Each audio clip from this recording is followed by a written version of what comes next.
The chandelier shone brightly, and the air was mixed with the scents of various perfumes. On the holographic screen at the center of the stage, a building model was rotating, emitting a blue-green light. Director Wang Ziyuan held a remote control, his face slightly flushed. He pointed at the screen and said, "Ladies and gentlemen, this is the future of architecture, the ecological cycle building model." Applause immediately erupted below, and camera flashes flickered incessantly. Wang Ziyuan relished the feeling of being the center of attention and adjusted his tie. This model solves three major problems in urban construction: energy self-sufficiency, zero waste discharge, and harmony with the natural environment. I spent 5 years and countless sleepless nights to bring it before you. His voice was captivating. At the back corner of the hall, Zhang Sheng stood motionless. He didn't hear the applause. His eyes were fixed on the screen, on every line and every parameter of the model. That was his model, the design he had spent 3 years working on. Last week he had submitted the final draft. Wang Ziyuan had praised him as a genius and promised a promotion after the launch. Zhang Sheng felt his hands and feet turn cold, and a surge of fire rushed to his head.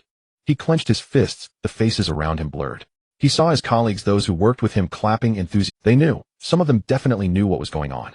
Wang Ziyuan was still speaking on stage. "This is not just a blueprint, it is our construction company's commitment to a green and beautiful world."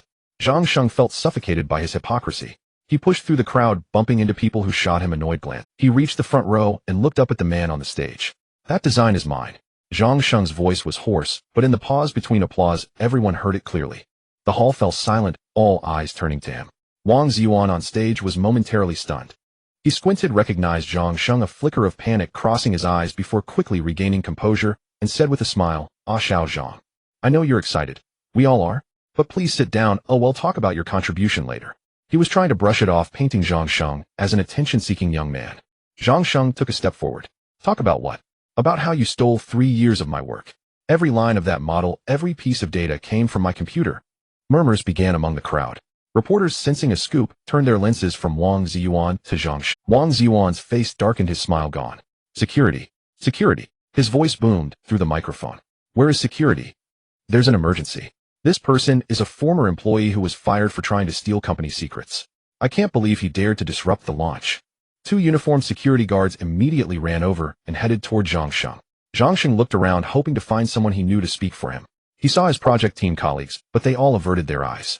A guy named Xiao Lu, who had asked him for data just 2 days ago, was now staring at his own shoes. A cold laugh rose in Zhang Sheng's heart. "What great teammates." The guards grabbed his arms, their grip strong. "You're the thief, Wang Ziyuan. You shameless thief." Zhang Sheng struggled and shouted. "They're all being fooled by you." Wang Ziyuan stood on stage, watching him coldly. "Take him out. Then call the police. We'll sue him for defamation and illegal trespass." The company CEO in the front row gave a slight nod to the guards. The meaning was clear. The company backed Wang Ziyuan. The guards tightened their grip. One twisted Zhang Sheng's arm behind his back, sending a sharp pain through his shoulder. He was dragged out across the ornate carpet, the harsh lights glaring, the surrounding guests staring at him with strange expressions.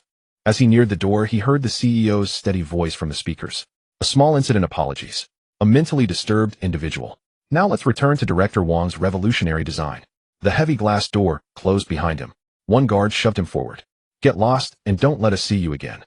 The other guard threw a cardboard box at his feet containing his office, a nearly dead cactus, a mug, and a photo frame. "And you're fired. Officially." The guards turned and went back, leaving Zhang Sheng alone on the cold steps. The evening rush hour traffic streamed past him. The neon lights from the building across the street cast shifting colors on his face. He stood there feeling nothing. He walked, not knowing where to go. The box of his belongings was left on the sidewalk. He no longer wanted anything. The streets were full of people laughing and chatting, heading to their destinations. Zhang Sheng walked among them like an invisible man no one saw. Billboards on the buildings displayed happy families, new cars, perfect lives. He had once thought that with that project he and his girlfriend Lina could live a good life, no longer squeezed into that tiny rental apartment. Several hours passed. The sky turned from purple to black, and the air grew cold. Without realizing it, he found himself at the foot of his dilapidated apartment building. The peeling walls and the flickering hallway light. A red eviction notice was taped to his door. The landlord's hand. Final notice. 3 months rent overdue. If not paid by tomorrow, all your belongings will be thrown out. Don't bother calling. Zhang Sheng tore the notice off the door and crumpled it in his hand. He fumbled with his keys, scraping the lock several times before inserting it. The room was pitch black and smelled of overnight instant noodles. He didn't turn on the light. He walked to the only chair in the room and sat down. The silence around him was terrifying. The phone in his pocket vibrated continuously. He pulled out his phone. The screen light was harsh in the darkness. It was a long string of messages from his girlfriend Lina. He began to read. Zhang Sheng, let's break up. The first line was blunt. I'm tired. I've been with you for 4 years. I waited for you to graduate, to find a good job, to get promoted. Every day you talk about nothing but your design and your dreams, but dreams can't buy food or a house. Today I saw a colleague's boyfriend buy her a designer bag. Ooh, I could only smile. I saw my friend get married and move into a new house. I could only say I was happy for her. But what about me? I'm almost 27. Ooh, I can't wait any longer. I don't see a future with you. My parents introduced a man. He may not be as handsome as you, or have your dreams, but he has a car, his family has a wedding house ready, and his job is stable. I'm sorry. Maybe I'm too realistic. Don't call me. Take care of yourself. Zhang Sheng read it once. He felt nothing. His mind was blank. He only felt like a joke. The phone slipped from his hand and clattered. The screen was still lit, displaying the last words of their relationship. He sat in the darkness for a long time. The city outside was noisy, but in his world there was no sound. His job was gone. He was about to be evicted, and the person he loved had left. He had hit rock bottom. It couldn't get any worse. Then the phone screen on the floor suddenly lit up again. A notification appeared at the top of the screen from an unknown number, the sender, showing a string of gibberish. Zhang Sheng stared at the line of text, his eyes slowly focusing. The message was short. Mr. Zhang, you have an inheritance from an old acquaintance. Please come alone to the abandoned warehouse No. 7 on the east side tonight at midnight. The font was ordinary, with a small lock icon beside it indicating encrypted information. The message content seemed strange, devoid of any emotion. Inheritance. Abandoned warehouse at midnight. This must be a scam. On the worst day of his life, another ridiculous prank. But his eyes couldn't look away. In this suffocating dark room, in his collapsed world, this line of text was the only thing shining. He slowly bent down, picked up the phone, and traced his finger over the text on the screen. Warehouse No. 7, midnight alone. He thought it was crazy, but then he realized he had nothing left to lose. What was there to fear? He would go. Zhang Sheng rose to his feet and walked out of the pitch-black room without looking back. The streets outside the apartment building were ablaze with light and bustling with traffic, but none of that liveliness had anything to do with him. Zhang Sheng wandered aimlessly forward, crossing one street after another. He boarded a random last bus heading to the suburbs. The carriage was nearly empty, with only a few drowsy passengers. He leaned against the cold window, watching the familiar city recede in his sight, becoming foreign. An hour later the bus arrived at the terminal, the eastern suburbs industrial zone. The air was thick with the smell of rust and dust. Most of the factories here were abandoned, their massive structures looming like dark silhouettes in the night. Most of the streetlights were broken, with only a few dim yellow lamps still glowing in the distance. Zhang Sheng took out his phone and confirmed the address, Warehouse No. 7. He walked along the cracked concrete path, weeds on both sides nearly as tall as a person. The wind rustled them, making a whispering sound. He quickly found the rusted iron mesh gate, its lock long rusted solid. There was a hole half a person's height next to it, so he simply bent down and squeezed through. The layout of the warehouse area was neat. Zhang Sheng made out the faded numbers on the walls, 5-6. Finally, he found Warehouse No. 7. Warehouse No. 7 was larger than the others, its walls covered in water stains and cracks. The huge rolling door was tightly shut, with piles of leaves and trash in front of it. Zhang Sheng circled the warehouse and found a small door at the back. It wasn't locked. He pushed gently, and the door hinges let out a piercing screech, opening a crack. Zhang Sheng squeezed in sideways. A choking cloud of dust rushed at him. The interior was a vast space. Moonlight streamed through holes in the roof, forming several beams of light, in which countless dust motes drifted. Broken wooden crates and rusty parts were scattered on the ground. The phone screen lit up. A new message came and go to the center of the warehouse. Beneath the third load-bearing beam from the north wall, Zhang Sheng looked up at the steel beams overhead, oriented himself, and walked toward the center of the warehouse. As soon as he stood at the designated spot, dust rose beneath his feet. The phone vibrated again. Face the west wall. Walk forward 5 steps. He did so. After 5 steps, he stood before a bare concrete wall that showed nothing unusual. Place your palm against the wall. Zhang Sheng stared at the wall and raised his right hand, pressing it against the surface. The wall was cold and rough. The moment his palm was firmly placed, a thin blue line materialized out of thin air, rapidly tracing a rectangular door frame centered on his hand. A low humming sound arose. The wall in front of him silently retracted half a meter inward, then smoothly slid to the left, revealing a bright passage. Pure white light streamed out from the passage, instantly dispelling the dimness of the warehouse. Zhang Sheng instinctively shielded his eyes with his hand. When the light softened, he hesitantly stepped inside. The walls silently closed behind him. He found himself standing on a metal platform with a smooth alloy floor beneath his feet. Beyond the platform lay a magnificent underground dock.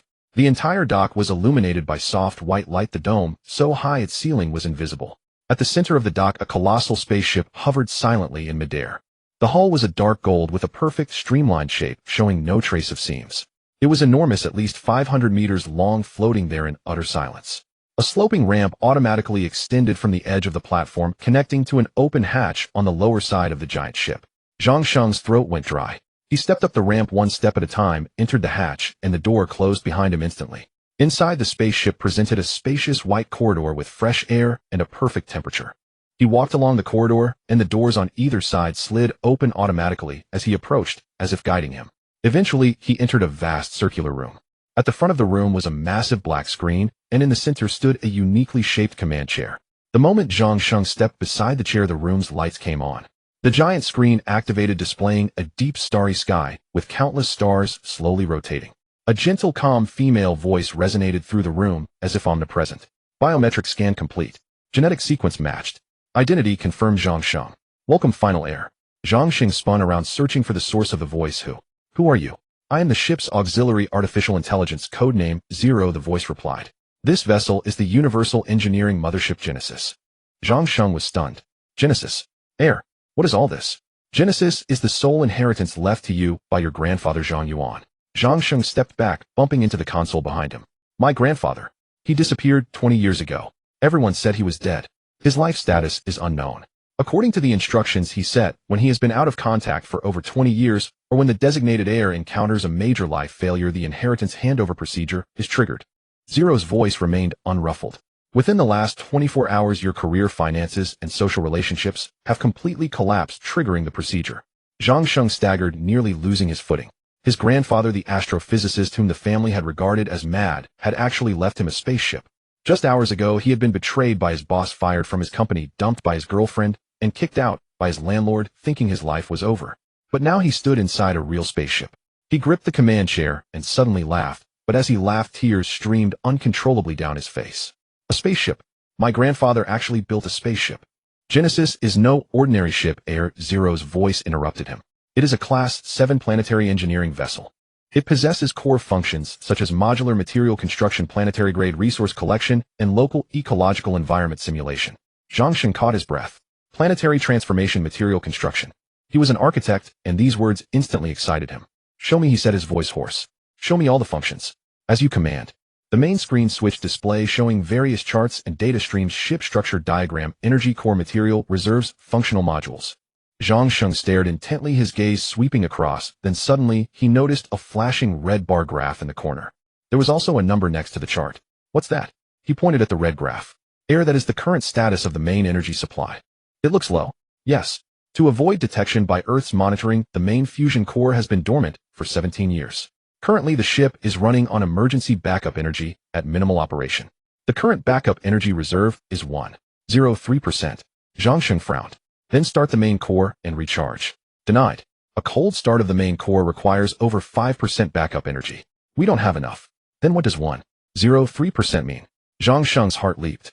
It means that Genesis life support system can still operate for 72 hours. Or use this energy for a single extremely short one-way voyage. For example, from the current position to the moon's near-Earth orbit.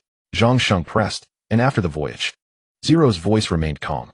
After the voyage, the engines will completely shut down. The remaining energy cannot sustain any system, including life support. At that point, Genesis will become a steel tomb, drifting forever in space. Once the voyage concludes, the engines will shut down completely. The remaining energy is insufficient to sustain any system, not even basic life support. By then, the Genesis will become nothing but scrap metal drifting through space forever. Zhang Sheng stood frozen. He had just been exhilarated, and now this statement left him bewildered. A tomb. He repeated, his voice dry. He turned around, gazing at the vast control room. Lights were flashing everywhere, exuding a sense of technological sophistication, yet soon it would all be reduced to scrap. Are you kidding me? My grandfather left me a pile of space junk. Ling's voice echoed through the empty room, utterly devoid of emotion. An accurate description. Strictly speaking, it still has one last chance to restart the engines. Zhang Sheng walked over to the massive curved porthole. The screen displayed the same pitch-black starry sky. He felt overwhelmingly insignificant. He remained silent for a long while, then turned around, his gaze hardening with determination. You're called Ling, the AI of this ship. Yes, inheritor. You don't just report bad news, do you? Tell me, what can this ship do? Show me all its functions. As you command. In an instant, the starry main screen shifted. A massive schematic of the ship unfolded with countless points of light flowing across it. Show me all its functions. As you command. In an instant the starry main screen shifted. A massive schematic of the ship unfolded with countless points of light. A barren red planet appeared on the screen. The Genesis hovered above it, extending dozens of enormous mechanical arms from its hull. The ends of these mechanical arms were fitted with various cutting drills and collectors. They easily penetrated the crust, excavating massive chunks of rock and feeding them into the ship. What can it extract? Zhang Sheng asked. All conventional metals, rare elements, gases, and liquids. After spectral analysis, it can autonomously locate the most valuable ore veins for mining. The image changed again. Countless small drones flew out of the Genesis, covering a vast area of the planet. They worked together, sucking soil and sand into their bodies before returning to the mothership. Zhang Sheng's eyes lit up. He pointed at the screen. How efficient is this? With sufficient energy, it can collect and process the equivalent of a full year's iron ore output from Huaxia country on Earth in 24 hours. Zhang Sheng took a deep breath. The efficiency was staggering. Core Function Module 2 Modular Material Construction. The screen transitioned to a view of a plane. The Genesis hovered above the ground. It extended more mechanical arms, but this time the ends were huge 3D printing nozzles. The nozzles sprayed a gray substance at an astonishing speed. The foundation of a building took shape instantly, with walls rising up right after. Countless small robots assisted with the work, installing prefabricated pipes and circuits.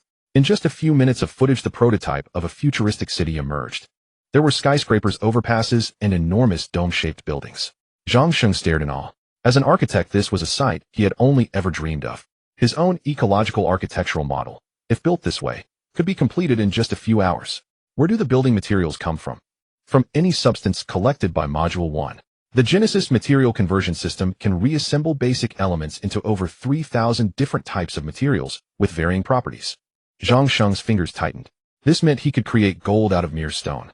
Core Function Module 3 Local Environmental Modification. The image switched again. This time it showed a city covered by a massive transparent dome. Inside the dome, the ground was barren. The Genesis bow aimed at the dome, emitting an invisible energy beam. The air inside began to change, with the ratio of nitrogen and oxygen precisely adjusted. Then water vapor was released, forming clouds and bringing a light drizzle. Green spores were scattered on the ground, quickly taking root and sprouting into grass and trees. A barren desert turned into an oasis in mere minutes. This, Zhang Sheng's voice trembled, this is nothing short of divine power. It's science inheritor. Through precise energy and material deployment, it simulates the initial stage of a planetary ecological cycle. Zhang Sheng fell silent. He stared at the lush green scene on the screen, then thought about his 103 backup energy. He possessed such a powerful tool, yet lacked the energy to operate it. Ling, he said, based on our current situation and the ship's capabilities, give me a solution. Calculating. Ling's voice paused for a moment. Plan A, head to the Asteroid Belt. According to star charts, the nearest rich mining area is a one-way trip of 3 years. Upon arrival, the Genesis will deplete all energy and shut down. You'll need to manually deploy small collection robots outside the ship to harvest energy and restart the backup power system. Success rate 17. 4. Failure means you and the Genesis perish together. Zhang Sheng shook his head. 3 years is too long. I can't wait. Plan B, head to Earth satellite, the Moon. The Moon is closest, requiring the shortest flight time and lowest energy consumption. Upon reaching lunar orbit, our remaining energy will drop below 0. 1. Sustaining only basic life support for 72 hours. Then what? You need to use the Genesis collection function to extract enough helium-3 from lunar soil within 72 hours to charge the backup power. Once successful, we'll have preliminary energy. Success rate 41. 6. Zhang Sheng barely hesitated. We're going to the Moon. Instruction confirmed. Plotting course. Wait. Zhang Sheng interrupted Ling. This plan is too slow. He stared at the enormous star map on the porthole where Earth and the Moon hung together in the pitch-black cosmos. Collecting helium-3, charging, then using that energy to gather more resources. This cycle is too slow. I need a shortcut. Please define shortcut. Money. Zhang Sheng spat out the word. I need to get a large amount of money in the shortest possible time. Ling's system seemed to lack this logic. I don't understand. Money is merely a human societal construct. It cannot be directly converted into energy. But money can buy energy or buy the equipment and raw materials to produce energy. Zhang Sheng's thoughts became clearer. We'll go to the Moon, but our goal isn't just digging dirt. He walked to the command chair and sat down. The cold seat instantly calmed him. He looked up at the gray-white plane. Ling pulled up a list of all billionaires on Earth with assets exceeding 10 billion USD. Instruction received. Filtering from global network database. On the screen, photos and profiles flashed by rapidly. Tech moguls, financial tycoons, oil barons, and heirs of major families. What do they care about? What would they spend big money on? Zhang Sheng muttered to himself. He recalled his own past. For a house, for a designer bag, he had lost everything. The wealthy on Earth already had everything they could want. What they sought was uniqueness, things no one else could replicate, experiences beyond the ordinary. A wild idea suddenly ignited in his mind. He, Zhang Sheng, was an architect. He now possessed the genesis capable of realizing any architectural marvel. He was about to set foot on untouched land. The moon. Ling, he said, his voice low, but carrying an undeniable force. Let's change our plan. Please speak, inheritor. We go to the moon. We'll use every last bit of our remaining energy, not for mining. Zhang Sheng gestured in the air as if drawing a blueprint. We're going to build a mansion unlike anything on Earth. It will have massive floor-to-ceiling windows overlooking the blue Earth. It will have its own ecological cycle: blue skies, white clouds, grasslands, and lakes. It will be the only miracle in a dead world. His eyes blazed with an intensity. The creative fire that Wang Yuan had extinguished now reignited. And after it's built? Ling asked. Zhang Sheng smiled. It was his first genuine smile that day. Sell it to the richest bastard on Earth. The entire control room fell silent. Only streams of data flickered silently on the screens. After a long pause, Ling's voice sounded again. Your plan has been input into the system for evaluation. Evaluation: model building. Excessive variables, logic conflict. Attempting fuzzy computation. Evaluation result: success rate of this plan 0.001. Is that so? Zhang Sheng leaned back in the chair, hands behind his head, feet propped on the console, exuding relaxation. I like that number. Sounds quite challenging. After all, he had nothing left. How could it get any worse? All right, Ling. Our company will be called Starry Real Estate. Our first project, Lunar Mansion number 1. So what's our startup capital? Zhang Sheng asked casually. Querying your personal accounts. Inheritor, the total balance across all your bank accounts is negative 37600 yuan. The smile froze on Zhang Sheng's face. He slowly sat up straight and patted his pocket. It was empty save for a few coins. A wild plan, a godlike tool. Yet it all stumbled at the first step. He couldn't even afford a taxi fare to the eastern suburb warehouse. Great. Zhang Sheng let out a self-deprecating laugh. Looks like our first challenge isn't how to build the house. He stared at the screen, his gaze fixed on the negative balance. It's how to make the whole world believe, when I have no money and am even in debt, that we can build a house on the moon and have them willingly pay up front. Zhang Sheng stared at the negative asset figures on the screen, pondering how with not a penny to his name, he could convince the entire world to pre-order a lunar mansion. He rose and strode toward the command chair. Ling, execute Plan B. Fire the engines. Target the moon. Command acknowledged. Plan B is irreversible. Once initiated, all retreat routes will be severed. Final confirmation. Ling's voice remained as calm as ever. Confirmed. Zhang Sheng did not hesitate. As his words fell, the lights in the main control room dimmed. A low hum then emanated from deep within the ship, and the metal deck beneath his feet began to tremble faintly. Main engine preheating. External dock roof will open in 30 seconds. Course plotted. We will adopt the most concealed mode to evade all known Earth detection methods. The main screen switched to a view above the dock. The thick steel roof panels silently slid apart. The night sky appeared, a few stars twinkling. Roof fully open. Anti-gravity system engaged. Detaching from mooring supports. Zhang Sheng felt a gentle lifting sensation. The Genesis, a ship that had slumbered for 17 years, was awakening. We are ascending, Ling reported. On the screen, the outline of the warehouse rapidly shrank, followed by the abandoned industrial zone, then the entire glowing silhouette of the city. The ship's ascent accelerated, yet there was no violent jolting. The ship effortlessly pierced the clouds, revealing a vast sea of clouds below. Higher still, the air grew thin, and the sky shifted from deep blue to pure darkness. A blue planet hung outside the porthole. On its immense sphere, white clouds drifted with land masses and oceans clearly visible. Zhang Sheng walked to the window and reached out a hand as if to touch that planet. This was his homeland. He had struggled and suffered there, and now he was leaving it. We have entered the Earth-Moon transfer orbit. Estimated travel time 61 hours. Main engines shut down. Currently in silent cruise mode to conserve energy. Have you selected a landing site? Zhang Sheng withdrew his gaze and returned to the command chair. Based on your lunar mansion plan, I have screened 3700 candidate landing sites.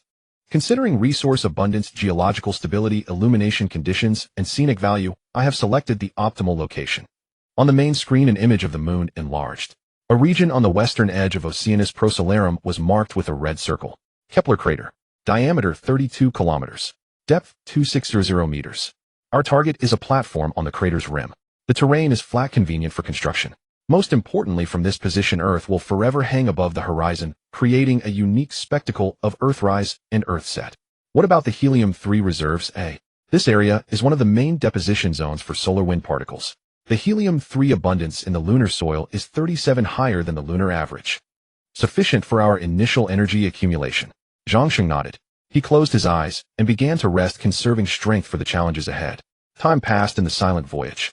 2 days later, approaching target airspace. Initiating landing procedure. Ling's voice roused Zhang Sheng from his light sleep. He opened his eyes. Outside the porthole, the lunar surface was clearly visible, a gray, lifeless world pockmarked with craters of all sizes. Engaging retro thrusters. Adjusting landing attitude. The hull of the Genesis began to slowly tilt, its belly facing the lunar surface. A faint vibration returned. On the screen, altitude data plummeted 5,000 meters, 1,000 meters, 500 meters. Landing zone scan complete. No obstacles. Terrain flatness meets requirements. 100 meters. 50 meters. Activating final stage, cushioning field. Zhang Sheng could see gray dust kicked up from the ground. In the vacuum, the dust did not billow, but sprayed outward in parabolic arcs before settling. 10 meters. 5, 4, 3, 2, 1. A nearly imperceptible tremor came, then everything fell silent. The lights in the main control room flickered and dimmed further. Landing successful. All engines shut down. Backup energy remaining 0. 12. Life support systems estimated to operate for 72 hours. For the first time, a note of warning crept into Ling's voice. Zhang Sheng stared at the crimson percentage on the screen, his heart tightening. This was all they had. The countdown to their last 72 hours of life. Prepare for extravehicular activity, he said, rising. Get the collection equipment ready. Simple EVA suit is ready in the airlock. Small collection drone worker Ant 1 has completed self-check. Zhang Sheng strode out of the main control room and headed to the airlock on the side of the hull. A silver-white spacesuit hung there. It looked far lighter than traditional suits, more like a tight-fitting combat uniform with a panoramic helmet design. He skillfully put on the suit. Ling guided him through the ship's intercom into his helmet. Life support system, oxygen supply normal. Communication system normal. The inner door of the airlock closed, and the outer door slowly opened. A torrent of silence and darkness rushed in, utterly soundless. The boundary between light and shadow was razor-sharp. Zhang Sheng stepped out of the Genesis. His foot sank into the soft lunar regolith, leaving a clear footprint. Under 1/6 gravity, his body felt incredibly light. He looked up. Darkness enveloped everything, countless stars burning quietly, not twinkling as they did from Earth. On the distant horizon hung a gigantic blue-white planet, Earth. It radiated a gentle glow, illuminating the surrounding lunar surface. This was his new world, his domain. Let's begin operations, Zhang Sheng murmured. A small hatch opened in the belly of the Genesis. A spider-like robot the size of a briefcase with 6 mechanical legs agilely crawled out. That was worker Ant 1 deployed, awaiting your instructions.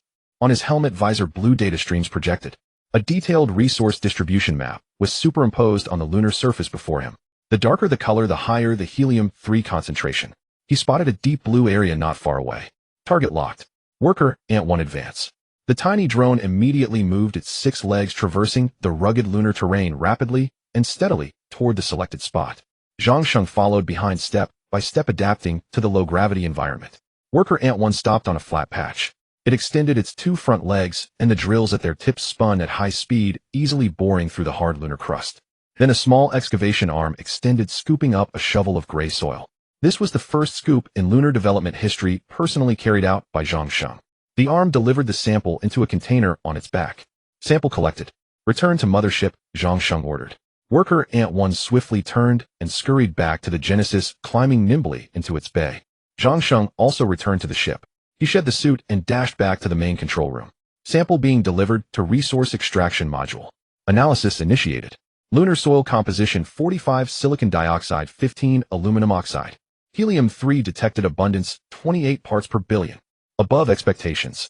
Begin extraction, Zhang Sheng commanded. Extraction procedure initiated. Energy conversion efficiency 92. Estimated time to first effective energy replenishment 30 minutes. Zhang Sheng sat in the command chair, his eyes locked on the number in the corner of the main screen. 0. 12. Minutes ticked by each second an eternity. The control room was filled only with the faint hum of machinery. 30 minutes felt like a century. First extraction complete. Helium-3 fusion reaction stable. Energy being fed into backup core. Ling's voice sounded. Zhang Sheng's gaze remained fixed on the number. It did not change. 0. His heart sank. Had the extracted energy been too minuscule to even budge the figure? Ling reports, energy is being continuously input. Please be patient, successor. From the micro to the macro, a process is required. Sweat beaded on Zhang Sheng's forehead. He dispatched worker Ant 1 again to another resource point, collecting more lunar soil. Batch after batch was fed into the extraction module. In the control room, Zhang Sheng sat motionless like a statue. Time passed, perhaps an hour, perhaps two. The crimson number on the screen flickered faintly. Zhang Sheng's pupils contracted sharply. 0. The final 2 jumped, becoming 3. 0. 13. A mere 0. 0. 1 increase, yet Zhang Sheng's fists clenched tightly. It worked. The most critical step of this mad plan had succeeded. He leaned back in the chair and let out a long. He knew that his future, the entire future of Starry Real Estate, began with that 0. 01. He knew that from that first scoop of lunar soil, everything had changed. In the next 72 hours, Zhang Sheng lost track of time. The command module became his world. He subsisted solely on nutrient paste provided by the life support system.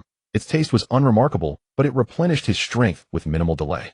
He compressed his sleep into brief intervals, dozing fitfully in the commander's chair for merely an hour or two at a time. All remaining hours were devoted to repeating the same cycle of work. Donning his spacesuit, he piloted worker Ant 1 to fresh collection sites, drilled, excavated, loaded, then returned to the mothership to feed the lunar soil into the extraction module. Then the next cycle began. On the moon, there was no division of day and night. Only an endless darkness and the cold radiance cast by distant Earth. Zhang Sheng's nerves were stretched to their breaking point. The only thing that could stir his emotions was the numbers flickering on the screen. 0, 5, 1, 3, 7, 5. When the reserve energy figure finally breached the 5 critical threshold, Zero's voice resonated through the command module. Alert cancelled. Backup energy has surpassed the minimum hibernation standard. Cold start procedure for the main fusion core is now unlocked. Zhang Sheng halted mid-step toward the airlock. Alert cancelled. Backup energy has surpassed the minimum hibernation standard.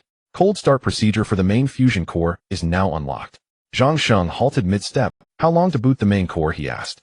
The cold start procedure will consume 3 of backup energy and last 24 hours. After ignition, the main core will operate in low-power mode, continuously recharging the backup energy. Proceed, Zhang Sheng commanded. He returned to the commander's chair and sank into a deep, peaceful slumber. It was his first truly restful sleep since landing on the moon. 24 hours later, Zero roused him. The main fusion core has been successfully activated. The reserve energy is recharging at a rate of 0.2 per hour. Zhang Sheng opened his eyes. The lights in the command module were far brighter than before. A low, steady hum emanated from deep within the vessel, more stable and powerful than ever. How long until energy reserves reach 10? Estimated at 25 hours. Excellent. Zhang Sheng rose, the fatigue erased from his eyes, and strode directly to the holographic projection station in the command module. 0. Bring up the lunar base design module. Let's begin our first project. A vast three-dimensional design interface unfolded in the air, surrounded by countless toolbars and parameter windows. Zhang Sheng reached out, swiping through the air, calling up the immense architectural database stored within Genesis. First, he pinpointed the site, the very plateau where Genesis had landed on the rim of a crater, offering a spectacular view of Earthrises and Earth sets. Then came the form of the building. He bypassed the blocky futuristic designs, tracing his finger through the air until a colossal ring-shaped structure slowly materialized. The structure was hollow, encircling a vast central courtyard. The outer walls were sleek and streamlined, devoid of any superfluous ornamentation. But the inner ring was an entirely different story. He retrieved data on classical Chinese gardens, pavilions, towers, winding streams, and cloistered corridors. He deconstructed and reassembled those elements, reinterpreting them with modern materials and structures. I want the people living here to see the universe through the windows, yet still feel the classical poetry of a courtyard, Zhang Sheng murmured almost to himself. The pivotal design element was a colossal transparent dome that would enshroud the entire structure. The dome had to be robust enough to withstand meteorites and cosmic radiation, yet perfectly transparent, with 0 optical distortion. 0 promptly supplied materials science data, selecting an ultra-strong, transparent composite of quartz glass and diamond lattice. Zhang Sheng christened the project with an official name. Guanghan Palace No. 1. The final design hovered in the center of the holographic projection. A ring-shaped courtyard villa covering over 5,000 square meters, suspended in silence. It was half technology, half fantasy. 0 run an engineering feasibility assessment. Assessing. Structural integrity meets standards. Material requirements are within extractable range. Estimated construction time 120 standard Earth hours. Energy consumption 7. 8. Then let's begin. Zhang Sheng waved his hand to confirm the blueprint. Instruction confirmed. Guanghan Palace No. 1 construction plan is now officially initiated. A more distinct mechanical hum resonated from Genesis' hull. From the ship's underside, 6 immensely thick mechanical arms slowly extended. Each arm was nearly 100 meters long, tipped with giant tool heads of various forms, cutting drills, gripping claws, and high-power laser emitters. They reached toward the lunar soil. Simultaneously, a dozen hatches on the ship's flanks opened and hundreds of smaller construction robots swarmed out. They came in diverse shapes: tracked bulldozer bots, 6-leg drilling bots, and hovering platforms specially designed for transport. A fully automated construction army had assembled on the lunar surface. Zhang Xing stood at the observation window of the command module, watching everything unfold. Phase 1 foundation leveling. At Zero's command, a phalanx of dozens of bulldozer bots advanced toward the designated site. Their enormous blades cut into the lunar regolith while laser scanners monitored the ground's flatness in real time. High spots were shaved down and depressions were filled. In just 1 hour, a perfectly level circular foundation larger than a football field emerged. Phase 2 material collection and processing. Several dozen drilling bots began working the surrounding terrain. They extracted large chunks of lunar rock, which were then transported by hovering platforms to Genesis' external material processing port. One of Genesis' mechanical arms activated its tip, emitting an ultra-high temperature laser beam aimed at the rocks. The stone was instantly melted and decomposed into its basic elements: silicon, aluminum, iron, and others. These elements were reproportioned and mixed with a small amount of special metal powder extracted from the ship's material stores, forming a gray composite material far stronger than terrestrial concrete.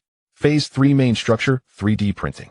The other 4 colossal mechanical arms moved to the 4 corners of the foundation. Their tips were massive 3D printing nozzles. The gray composite material was piped directly from Genesis' material converter to the printing nozzles. The nozzles fired and thick streams of gray matter were precisely ejected, tracing the first layer of the building's outline on the foundation. The printing speed was astonishing.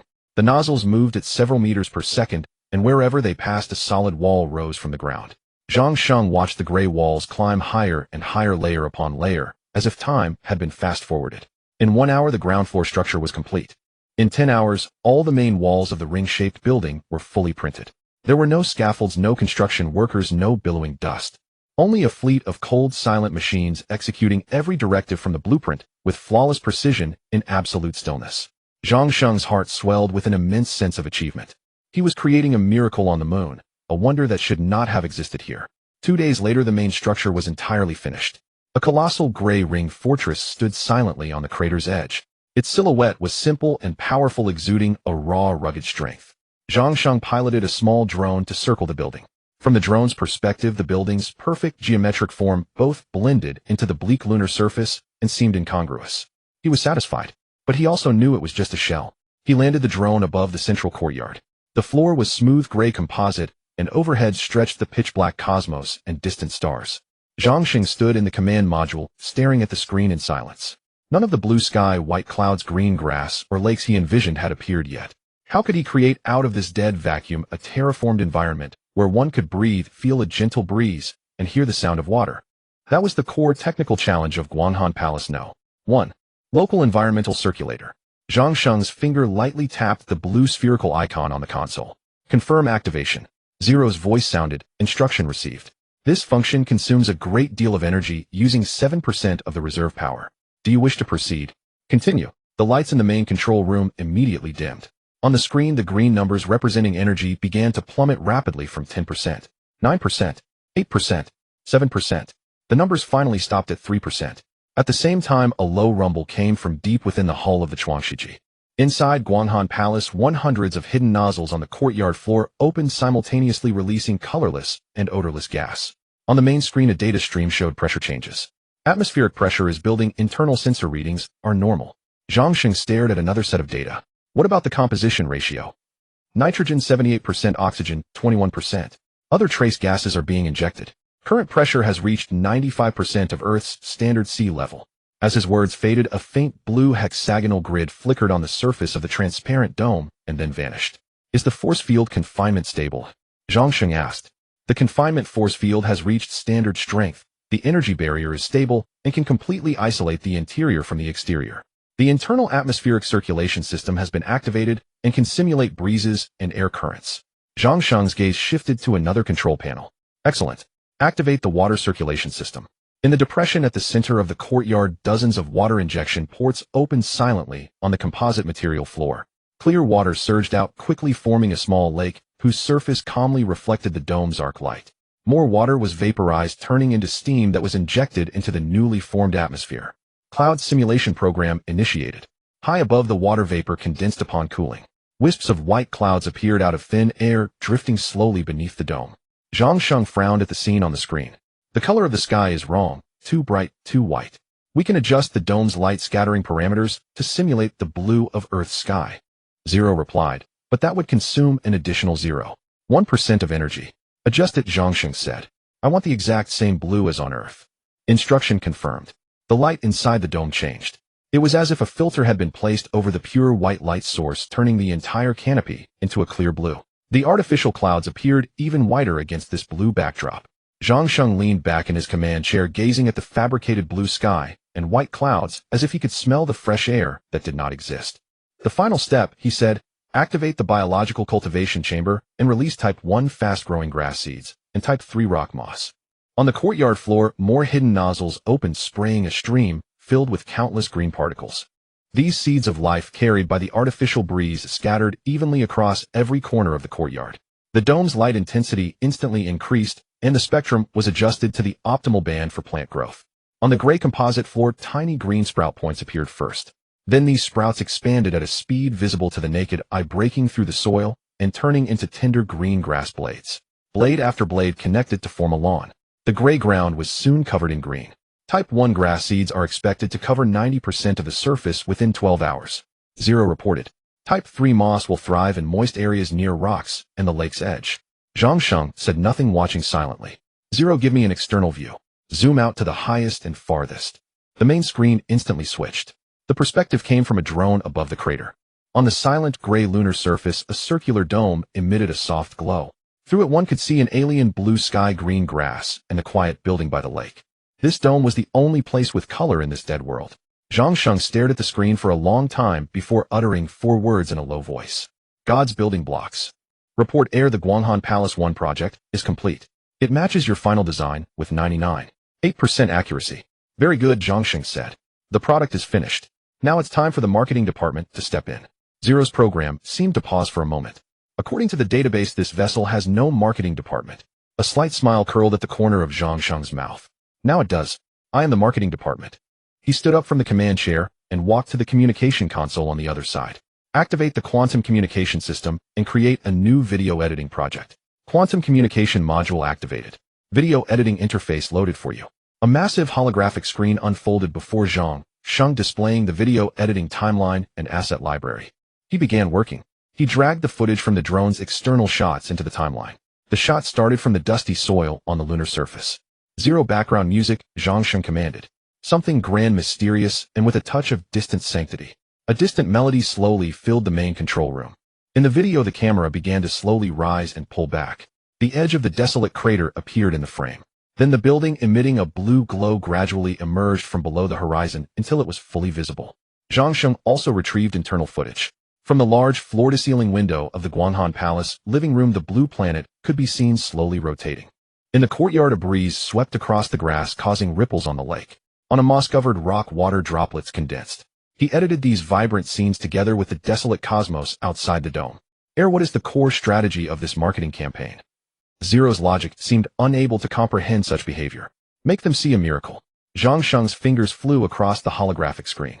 I want the richest magnates on Earth to see a dream that all their wealth can never buy.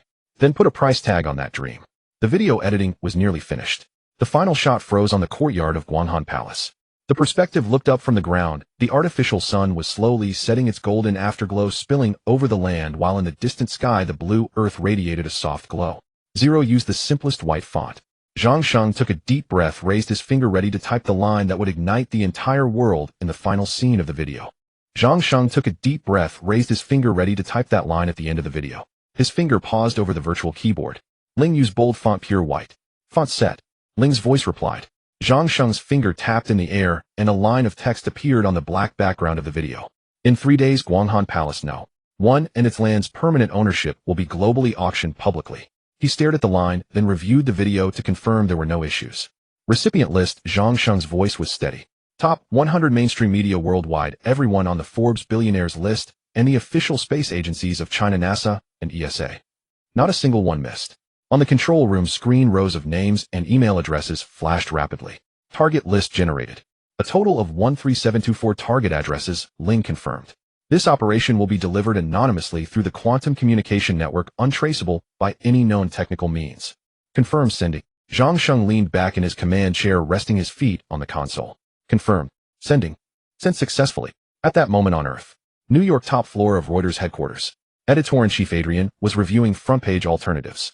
His computer chimed. A new email notification popped up. The sender was unknown. Subject: a gift from the moon. Adrian frowned, about to drag the email into the It looked like phishing, but his finger stopped. Intuition told him this email was unusual. He opened it. The body contained only a play button. He hesitated, then pressed play. The video began. The shot started from the gray lunar surface, music, then the camera pulled back, revealing a magnificent building on the horizon. Adrian leaned forward, eyes wide, as the camera passed through a transparent dome, revealing an interior of blue sky, green grass, and the distant blue earth. The coffee cup in his hand slid silently, fell onto the carpet, and dark brown liquid quickly spread. The video ended, the white text quietly remaining on the screen. Get in here, everyone. Adrian grabbed the phone and shouted, drop what you're doing now. London, the city. Jacob, the current head of the Rothschild family nearing 70, was discussing next quarter's asset allocation with several core members. His personal assistant strode in with a tablet, interrupting the meeting. Sir, an encrypted email with untraceable. I think you need to see it personally. Jacob took the tablet, watched the video. He finished it silent for a long time. He looked up at his descendants. Our family missed the dawn of the Industrial Revolution, missed the peak of the but this time, his voice was hoarse. This time we must have it. China National Space Administration Command Center. The team leader was staring at parameters on the screen. Suddenly, a high-level alarm sounded, type never seen before. Report received encrypted data packet of unknown origin. It bypassed all our firewalls. A young analyst shouted. Open it in a sandbox. The leader ordered immediately. On the giant main screen, the image switched. The video from the moon began playing throughout the command center. At first, a few stifled gasps. As the footage progressed, the entire hall fell into dead silence. Hundreds of top aerospace scientists and engineers stared blankly at the building, defying the laws of physics, at the man-made blue sky and white clouds. When the azure earth appeared outside the floor-to-ceiling windows, an elderly white-haired academician tremblingly adjusted his glasses. Quick! The director of the command center suddenly stood, issuing urgent orders. Adjust the orbit of the Keiqiao relay satellite. Aim all high-resolution satellites at this coordinate. I want real-time imagery of that location within 10 minutes. Almost simultaneously across the ocean, the same scene unfolded at NASA's Command Hall, ESA's control center. All the space powers of the world were mobilized urgently at that moment because of the same video.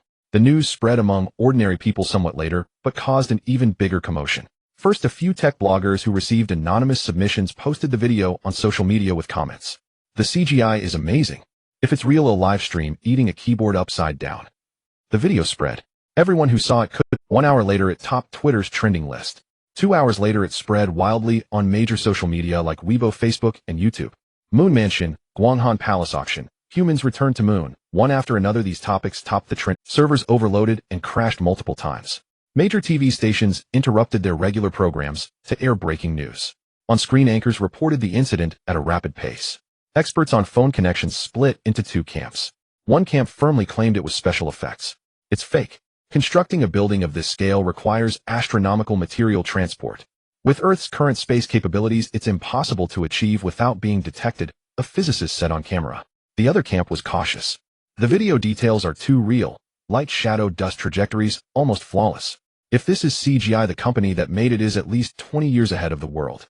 We can't jump to conclusions, a film VFX supervisor said. At the future construction company, building director Wang stared at the overwhelming news online, his face pale. He had a premonition that this seemed related to the young man he had ruined. Zhang Sheng's ex-girlfriend Li Na was shopping at the mall with her new boyfriend. Her phone kept buzzing, her bestie group chat exploded. She opened the video, and when she saw that building, her breath, that design style was all too familiar. Trembling, she dialed Zhang Sheng's number. Sorry, the number you dialed. The cold, automated voice came. Li Na's legs gave way, and she collapsed onto the floor. The Moon Genesis Command Center. Zhang Sheng watched as Ling relayed real-time images of Earth. He watched the frantic news footage, the skyrocketing online discussions, the flustered postures of space agencies. His face showed no expression. Ling, give me a public opinion analysis report. I want to know how many believe, how many don't, and the initial reactions of potential buyers. Report generated, Ling's voice sounded Currently, in global online public opinion, 73 believe it's a hoax or movie promotion. 20 are taking a wait-and-see attitude. Only less than 7 initially believe in its authenticity. However, Ling shifted tone. Among the target group on the Forbes billionaires list, over 60 have already begun attempting to trace us through various channels. Their willingness to act is far higher than that of ordinary people. Zhang Sheng nodded. This was exactly as he had anticipated. Excellent. The bait is cast, he said. Just wait for the fish to bite. At that moment, Ling's voice sounded again, this time with a hint of warning. Report to the air. Detected multiple high-power reconnaissance satellites from Earth turning toward our coordinates. Estimated 7 minutes until the first real-time optical photo is transmitted back to Earth. A slight curl appeared at the corner of Zhang Sheng's mouth. He knew that when those satellites captured the real images, the real show would begin. Zhang Sheng gazed at a button on the console, knowing full well that the spectacle was about to commence. 0, give them a little surprise, he said, his voice calm. Increase the illumination of the outer dome of Guanghan Palace 1 by 50%. Instruction received. Adjusting dome lighting system power. On the moon at the edge of the ocean of storms, the glass dome's interior suddenly blazed with light. What had been a faint blue-green glow now shone with crystalline clarity. Upon the gray-white lunar plain, a brilliant new source of light emerged, proclaiming its presence. At the China National Space Administration Command Center, report. A very bright spot has appeared at the target coordinates, and it's still intensifying.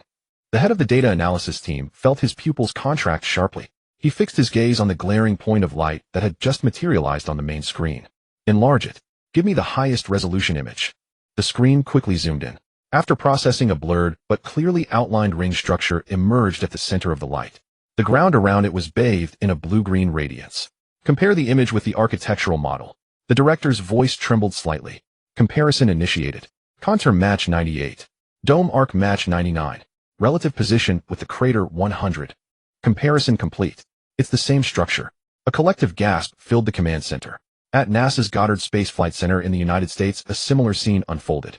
We see it, the NASA administrator said word by word to the White House Chief of Staff on a secure video call. It's there. A luminous, colossal artificial structure on the moon. There was a long silence on the other end of the line. What is your conclusion?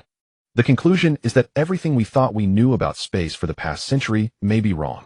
Observatories around the world, official and private, turned their telescopes toward the same spot on the moon provided they were powerful enough. Amateur astronomers flooded forums with posts showing the fuzzy light spot captured by their modest equipment. The evidence was now undeniable. An hour later, a stern-faced, middle-aged man, the spokesperson for the China National Space Administration, stepped onto the podium at a press conference. Facing the cameras and flashing lights of hundreds of media outlets from around the globe, he cleared his throat and picked up the statement. Ladies and gentlemen of the press, good afternoon. Regarding the lunar structure video that has captured worldwide attention today, after an urgent verification, our administration now issues the following statement. The room fell silent, broken only by the frantic clicking of camera shutters. Using the Keiqiao relay satellite and other probes, we have repeatedly confirmed the coordinates shown in the video. The verification results indicate. The spokesperson paused, lifted his head, and scanned the room. At those coordinates there indeed exists a large artificial structure with its own light source and stable energy readings. The video content can be confirmed as authentic. The venue erupted. Journalists surged forward like a tide, hurling questions at the spokesperson. Minutes later, NASA and the European Space Agency held their own press conferences, issuing nearly identical statements. The world exploded in frenzy. The initial video had already stunned everyone, but now the confirmation from the most authoritative space agencies was like a bomb dropped into the ocean. The internet collapsed. Under the colossal surge of traffic, the servers of every social media platform and news website went down one after another. Technicians fought desperately to restore service, but within seconds of recovery, the systems were overwhelmed again. Television stations across the globe ran the news in blazing red headlines. A divine miracle. Humans have established a base on the moon. Who built it? A secret organization more powerful than nations. The Guanghan Palace auction. A gamble into the stars. At the headquarters of Future Architecture Inc. In the president's office, Director Wang lounged in his leather executive chair, savoring a freshly brewed cup of Dahongpo tea while admiring the cityscape through the window. His spirits were high. He had stolen Zhang Sheng's design, reaping fame and fortune, and had recently secured another major project. Life felt perfectly smooth. Suddenly, his secretary burst in flustered. Director Wang, it's terrible. You have to see the news. What's with all this fuss? Director Wang frowned with displeasure, leisurely turning on the large wall-mounted television. The screen was filled with news about the lunar structure. The stern face of the space agency spokesperson dominated the display. At first a disdainful smirk lingered on Director Wong's lips. These scammers nowadays. His words trailed off. When he saw the enlarged outline of the structure on the news, his smile froze instantly. That circular framework, that blend of classical and modern design, that damn design philosophy. He knew it better than anyone. Wasn't this the fully realized version of the design he had stolen? The video content can be confirmed as authentic. The spokesperson's emotionless voice came from the television. Crash. The precious Xisha clay teacup in Director Wong's hand fell to the floor, shattering into pieces. Scorching hot tea splashed onto his trousers, but he felt nothing. A chill ran down his spine, and cold sweat poured out. He remembered Zhang Sheng's calm eyes as the security guards escorted him out.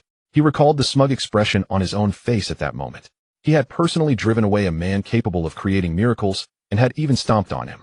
Director Wong's body began to tremble, his face turning pale in an instant. He slumped in his chair, lips quivering, unable to utter a single word. It was over. Meanwhile, at the most luxurious shopping mall in the city center, Li Na was linking arms with her new boyfriend, cheerfully selecting the latest platinum handbag. Her new boyfriend came from a business family, spent generously, and obeyed her every whim. She felt she had finally grasped the life she desired. "Darling, what do you think of this color?" She held up a pale pink bag and posed in front of the mirror. Just as her boyfriend was about to compliment her, the advertisement on the mall's central big screen suddenly cut to a breaking news bulletin. It was about the lunar base. Li Na glanced at it casually. But when the image of Guanghan Palace appeared, she froze. The courtyard, the lake, the floor-to-ceiling window that overlooked the earth.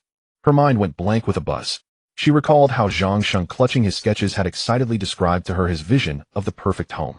"I want to build a house where you can lie in bed and see the stars and the earth. There should be grass in the yard, water, and an osmanthus tree." What had she said back then? Stop dreaming. First think about next month's rent. Li Na staggered, and the platinum handbag slipped from her hand onto the floor.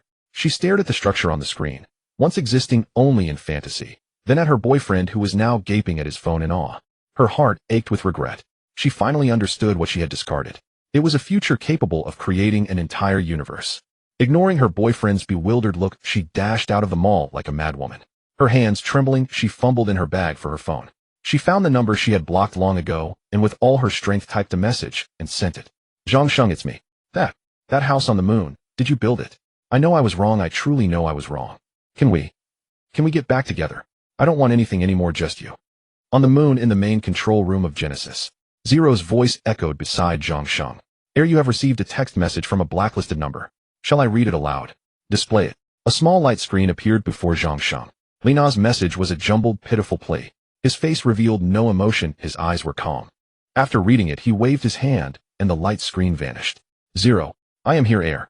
Permanently delete all communication permissions for this number. I never want to see any information related to it again." Instruction executed. Zhang Sheng turned his gaze back to the main screen, which displayed another report. Data tracking the movements of the world's richest individuals was refreshing at a furious pace.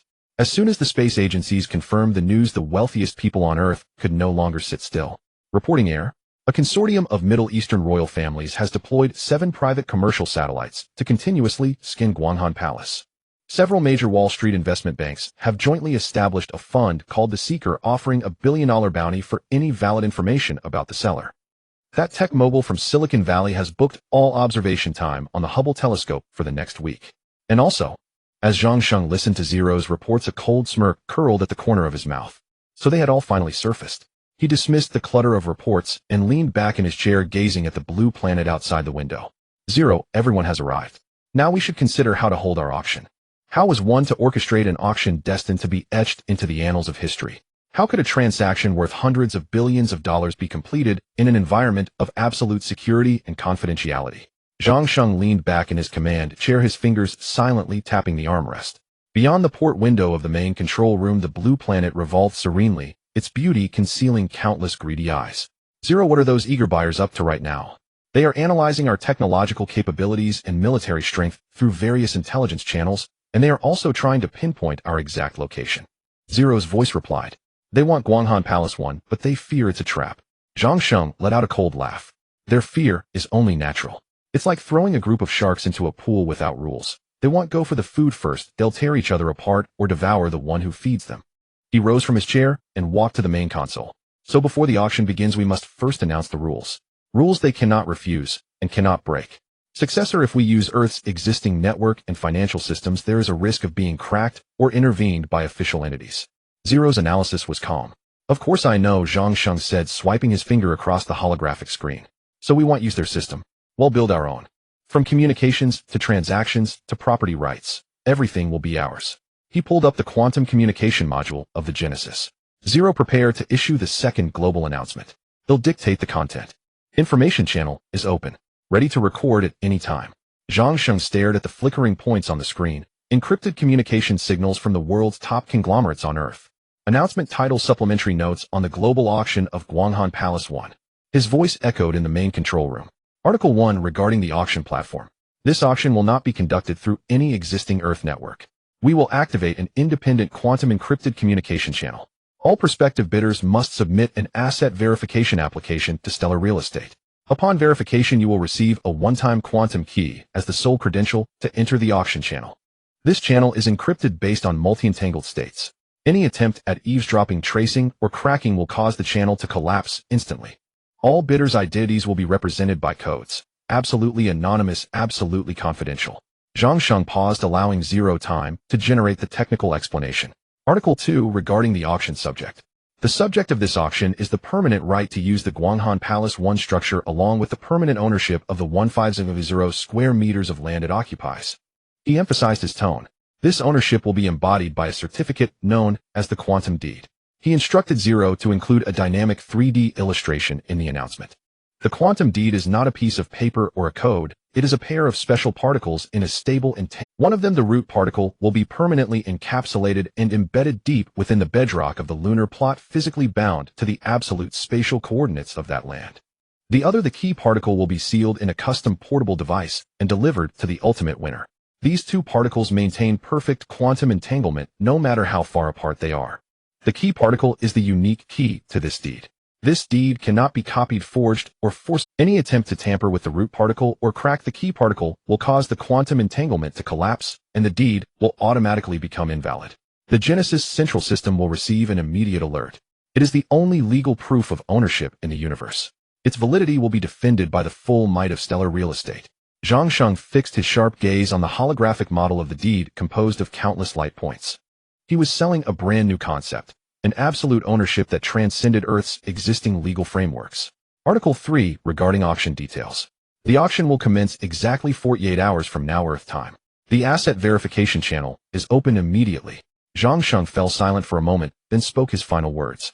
The starting bid for this auction, $1 billion. Each increment must be no less than $10 million. No upper limit. The announcement content has been fully recorded. Zero confirmed. Do you require a simulation? No, release it directly. Zhang Sheng waved his hand. Same target audience as last time. Also raise the permission level of those national agencies that are trying to spy on us with satellites by one more tier. Command confirmed. Quantum information dispatched. Earth, deep within a castle in the Alps. The elderly financial aristocrat Jacob was watching his grandchildren. Before him floated the just received second announcement. Grandfather, this quantum deed sounds too mystical.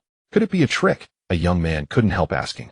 A glimmer of light flashed in Jacob's cloudy eyes. No, quite the opposite. His voice was hoarse.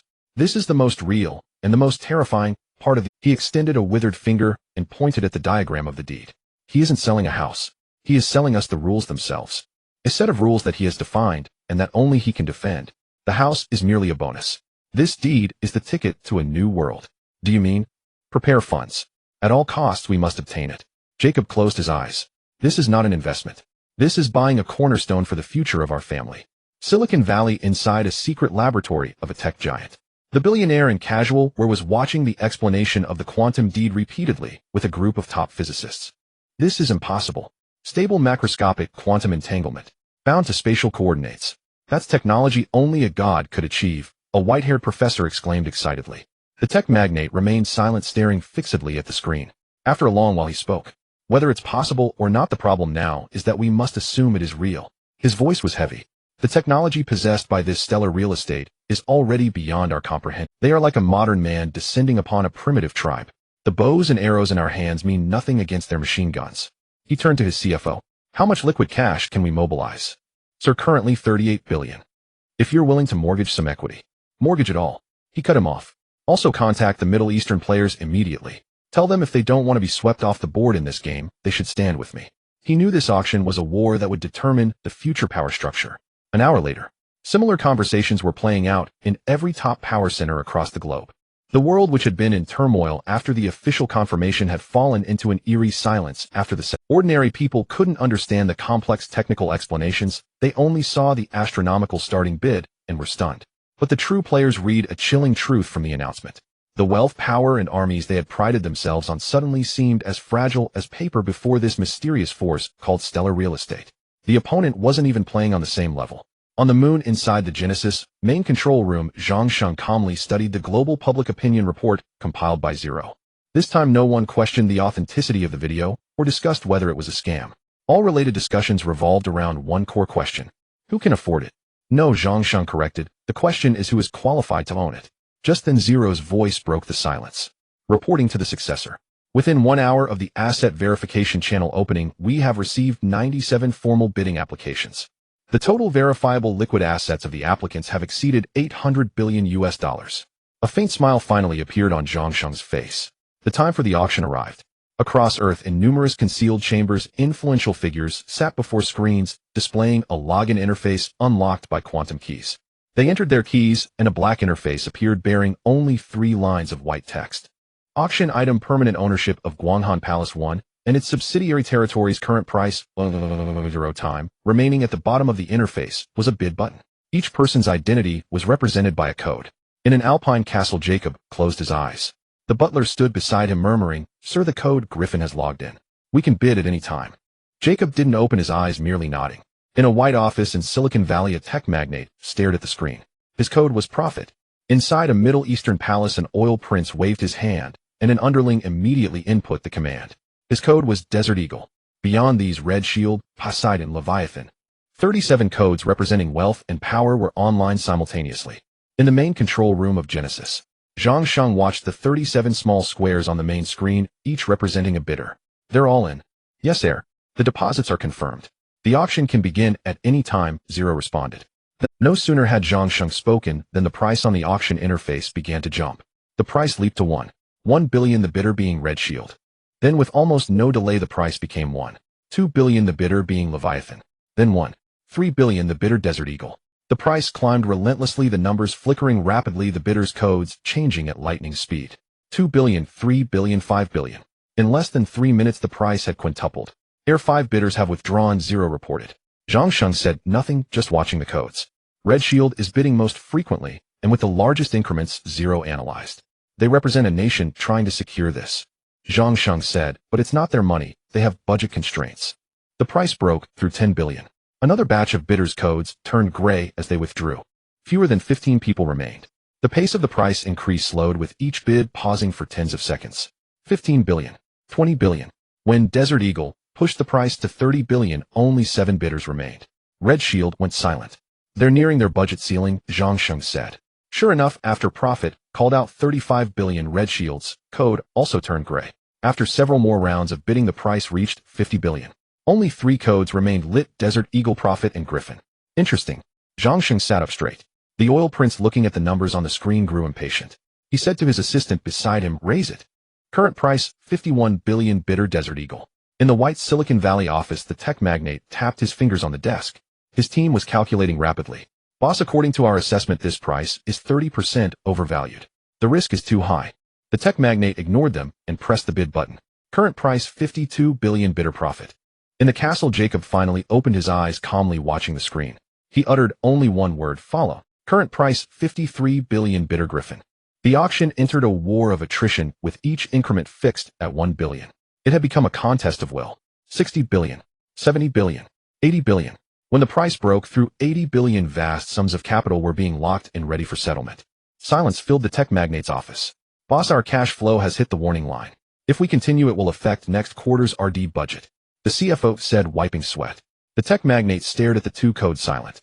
He pursued the future, but couldn't sacrifice the ability to create it for a symbol. He finally shook his head. Profit's code went dark. Only 2 remained: Desert Eagle and Griffin. A tense atmosphere filled the oil prince's palace. "They're still following." The prince frowned. "Yes, you're following every time." "Then let them see what wealth truly is." The prince sneered. He stepped forward personally to input a number. Current price, $90 billion, bidder Desert Eagle. A single increase of $10 billion. A display of power. In the castle, Jacob's grandchildren gasped. "Madness." This is irrational. Jacob, however, smiled. He's panicking, Jacob said, taking a sip of the black tea the butler had handed him. The young lacked patience. He set down the cup and said, follow. Current price, 91 billion bitter Griffin. The increment remained at 1 billion. This steady rhythm conveyed a sense of composure. The oil prince's face darkened. Follow. The prices alternated upwards, 92 billion, 93 billion, 94 billion. When Griffin pushed the price to 99 billion, silence fell in the Desert Eagle's palace. The prince's chief economic advisor was pale. Your Highness, we cannot continue. This figure exceeds our fund's entire annual overseas investment quota. Adding more would affect the nation's financial stability. The prince stared fixedly at the screen, breathing heavily. He didn't want to back down, but reason told him the opposing Griffin was indifferent to money. Time ticked by second by second. Only 10 seconds remained on the bid timer. 987. The prince slammed his fist onto the console. Stop. His code turned gray. On the auction interface, only Griffin's name remained. But the auction wasn't over. In the main control room of Genesis, Zhang Sheng looked at the screen and said, 0, grant me bidding authority. Activated air. Your code is Genesis. 0 replied. Zhang Sheng pressed a key on the console. In the castle, a code no one had ever seen suddenly lit up on the auction interface. Current price, 100 billion bitter Genesis. Jacob's pupils contracted sharply. His grandchildren, who is this? Where did they come from? There's someone else. Jacob waved his hand to silence them. He looked at the unfamiliar code, then at the bid button beside Griffin. He understood. This was the seller. The seller was telling him this item was worth exactly that price. Jacob smiled. He appreciated this gesture. Butler. Yes, sir. Place a bid. The butler was stunned. Sir, we've already won. No, Jacob shook his head. I am responding to him. The butler understood and stepped forward to press the final button. Current price, 100. 1 billion bitter Griffin. This time the code Genesis did not light up again. The text on the auction interface vanished, leaving only a single golden word. Transaction complete. Final price, 100. 1 billion on Genesis. Zhang Sheng stared at the final number on the screen for a long time without speaking. Transaction complete. The key particle for the quantum deed has been generated and is being transmitted to the buyer. Griffin's terminal. Zero's voice rang out. All funds have been received. After deducting costs, the net profit for this project is 99.8 billion. Zhang Sheng leaned back in his chair and closed his eyes. He recalled the instant noodles in his rented room, Director Wang's face, and Li Na's breakup text. It felt like a past life. When Zhang Sheng opened his eyes again, his gaze was resolute. The past was the past. He stood up from the chair, walked to the porthole, and looked at the blue earth. 0. I am here, air. What are our current energy and material reserves? Energy reserves are at 73%. Material reserves theoretically are sufficient to purchase the entire inventory of any material supplier on Earth. A smile touched Zhang Sheng's lips. Excellent. It's time to replenish Genesis supplies. He paused, his gaze fixed on the distance. Then prepare to unlock the genetic lock. Prepare to unlock the gene lock. Zhang Sheng's voice echoed in the command room. Command confirmed, 0 replied. But I recommend prioritizing the strategic reserves of the Genesis. Your current funds are sufficient to raise this vessel's energy and material reserves to maximum. Zhang Sheng walked to the console and called up real-time data on global commodity markets. On the screen, countless green numbers flickered. You're right. Zhang Sheng said, his gaze sweeping over the data. Money must be turned into power to be useful. He extended a finger and traced a list in the air. 0, start sweeping the market. Please specify the procurement list and priority. First, all usable nuclear fusion fuel, tritium and helium-3. Get as much as you can. Second, high-strength structural materials, titanium, tungsten, cobalt, and all related rare metals. I want to clear the global futures markets inventory. Third, industrial machine tools and high-precision chips. Lock down the top 10 global suppliers. Pay a 50% premium to buy out their production capacity for the next 3 years. 0's virtual avatar flickered on the screen. Successor, this scale of procurement will severely impact Earth's financial markets and industrial systems, even triggering economic chaos in some regions. Confirm execution. Chaos. Zhang Sheng retorted. Let them see our strength. I want them to know that Starry Estate can not only build lunar mansions, but also buy the entire industrial future of Earth. Execute. Command confirmed. Anonymous procurement network activated. The first batch of supplies is expected to be delivered to near lunar orbit within 48 hours via hypersonic vehicles. Over the next 2 days, the financial world on Earth was thrown into chaos. Titanium alloy futures prices hit the daily limit and triggered a circuit breaker within the first minute of trading. Several of the world's largest rare earth suppliers received sky-high orders from a mysterious buyer with volumes sufficient to cover their production for the next 5 years. Colossal sums of money routed through tens of thousands of virtual accounts that were created and instantly deregistered rampage through the global financial system, precisely sweeping up all assets related to high-end manufacturing. Wall Street analysts were frantic, staring at candlestick charts, unable to fathom where this massive purchasing power had come from. Some guessed a nation was preparing for war, others thought aliens had arrived. In the command room of the Genesis, Zhang Sheng watched two progress bars climbing on the screen. Energy Reserve 95, Material Reserve 88. Successor, all procurement orders completed. The Genesis has reached optimal status. Zero's voice reported. Excellent. Zhang Sheng closed the market data and turned toward a metal door deeper in the command room. Now it's my... The metal door slid open, revealing a pure white spherical space. At its center floated a translucent crystal pod, the biological evolution simulation chamber. Zero prepared to initiate the gene lock breakthrough procedure. Zhang Sheng shed his outer clothing as he stepped inside. Procedure ready.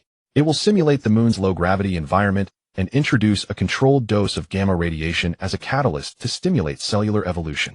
Zero warned, this process will cause irreversible structural remodeling of your body. The failure rate is as high as 72%. Once started, it cannot be aborted.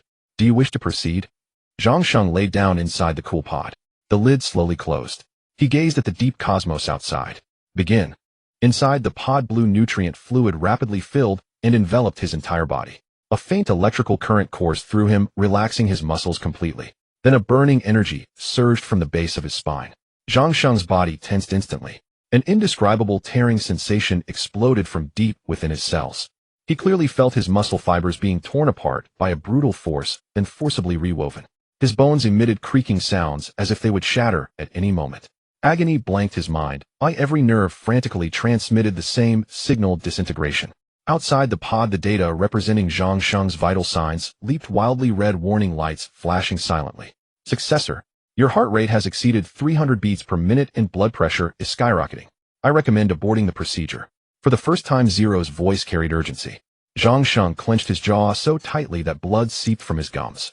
He could not utter a sound. His consciousness struggled in boundless torment on the verge of being completely devoured. Just as his awareness was about to be swallowed, flashes of his rented room's cold instant noodles, Director Wang's smug face, and Lina's icy text message flickered through his mind. He could not lose. He had nothing left. This was his only chance. Give me. Increase the dosage. Zhang Sheng forced the words out from his throat with the last of his strength. Warning. That will raise your risk of death to 90%. Execute. Zero fell silent.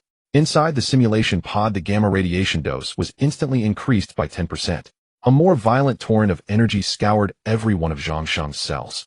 Fine cracks appeared on his skin, blood oozed out only to be instantly dissolved by the blue nutrient fluid. Inside his body, the old, fragile gene chains were being destroyed and new, stronger structures were painstakingly forming. After an unknown time, the tearing force abruptly vanished. An indescribable sensation of relief surged through him. A warm, powerful energy flowed from his heart, spreading throughout his body. The torn muscles and shattered bones were healing at an incredible speed, becoming tougher than ever before. Zhang Sheng slowly opened his eyes. The pod's lid automatically lifted and the blue fluid receded. He sat up naked from the chamber. He looked down at his hands, smooth skin completely unharmed. He could feel a formidable force surging beneath the surface. With just a gentle clench of his fist, a crisp sonic boom rang through the air. He stood up from the pod, his feet touching the floor, and an unprecedented sense of solidity washed over him. He felt a subtle connection to the entire starship and to the moon beneath his feet.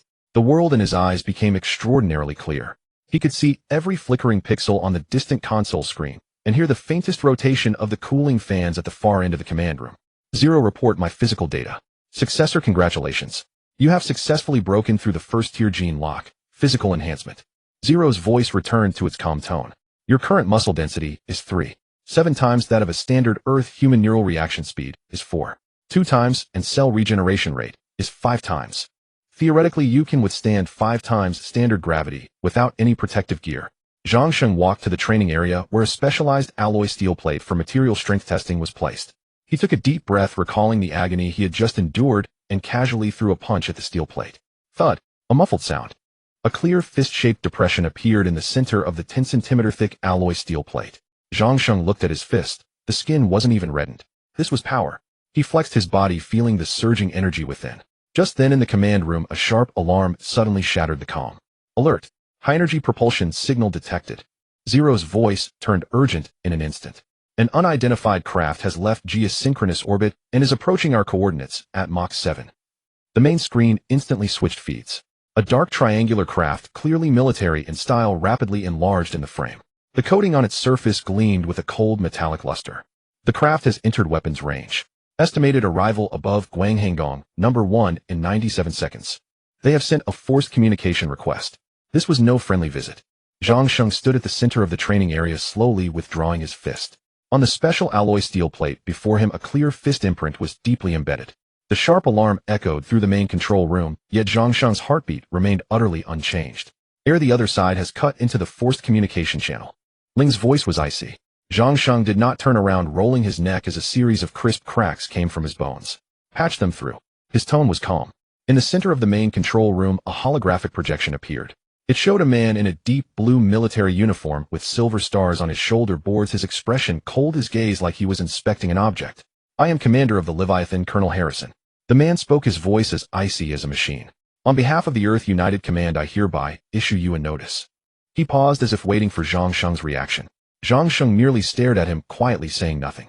Colonel Harrison's brow creased almost imperceptibly as he continued, "According to international conventions, the moon and all its resources belong to all of humanity. Any unauthorized individual or organization engaging in construction, development, or occupation on the moon is illegal." His gaze sharpened. "I order you to cease all activities, immediately surrender control of the lunar base, and unconditionally accept a boarding inspection."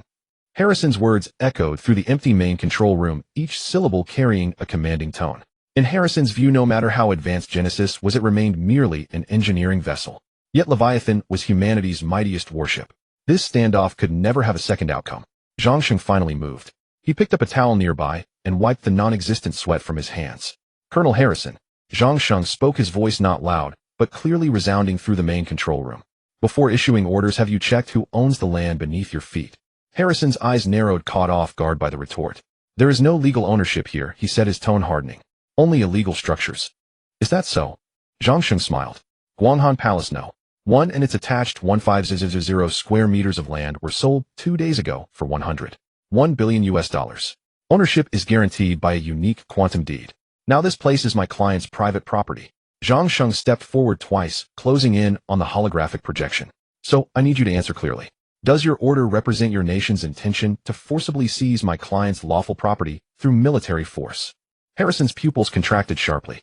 The mission briefing had only mentioned a mysterious seller and a sky-high auction. But the terms client and private property completely altered the nature of the matter. He was a soldier, duty-bound to follow orders. But he had no authorization to wage war against a force that might represent one of Earth's top financial conglomerates. A flicker of hesitation crossed his face, barely perceptible. Yet the dignity of a soldier prevented him from backing down. "I will not waste words with you." Harrison's voice returned to its frigid tone. "In the definition of the United Command, you are merely a space exile with no affiliation. We have the right to take any measures against you." He raised his hand and glanced at the tactical terminal on his wrist. "I have said my piece. Now this is my final ultimatum to you." Harrison's gaze turned cold. "I will give you 10 minutes to consider. If you refuse to cooperate after 10 minutes, we will forcibly board your vessel and take over all facilities. Remember, all consequences will be borne by you." As his words fell, the holographic projection disappeared without a trace. On the main control room's large screen, a blood-red countdown began to pulse silently. 1000, 0959, 0958. Zhang Sheng watched the diminishing numbers, his smile vanishing, his eyes turning as cold as ice. From a castaway abandoned by the world to where he stood today, he had never relied on anyone's charity. It was Genesis, and it was himself. He turned around, facing the empty console. "Ling, I am here, heir." A scornful smile curled at the corner of Zhang Sheng's mouth. They seem eager to know just how formidable an engineering vessel's combat capability really is. "Authorization confirmed." Zero's voice sounded. "Heir, how do you want them to know?" Zhang Sheng turned around, staring at the blood-red countdown on the main screen. 0947. "No need to wait," Zhang Sheng said. "Start now. First, shut down all life support systems of Guanghan Palace 1. Command confirmed. Guanghan Palace 1 Defense Mode Phase 1 cage has been activated." Inside the Leviathan's cockpit, Colonel Harrison sat calmly in the commander's seat, savoring a cup of hot coffee. He believed that under such military intimidation, the other side had no choice but to surrender. "Colonel, look down there," the aide suddenly exclaimed. Harrison set down his coffee cup and gazed out the porthole. Beneath the massive glass dome, the holographic sky and clouds vanished completely within seconds. In their place, utter darkness reigned. The green lawn and circular buildings within the dome were instantly swallowed by blackness. What are they doing?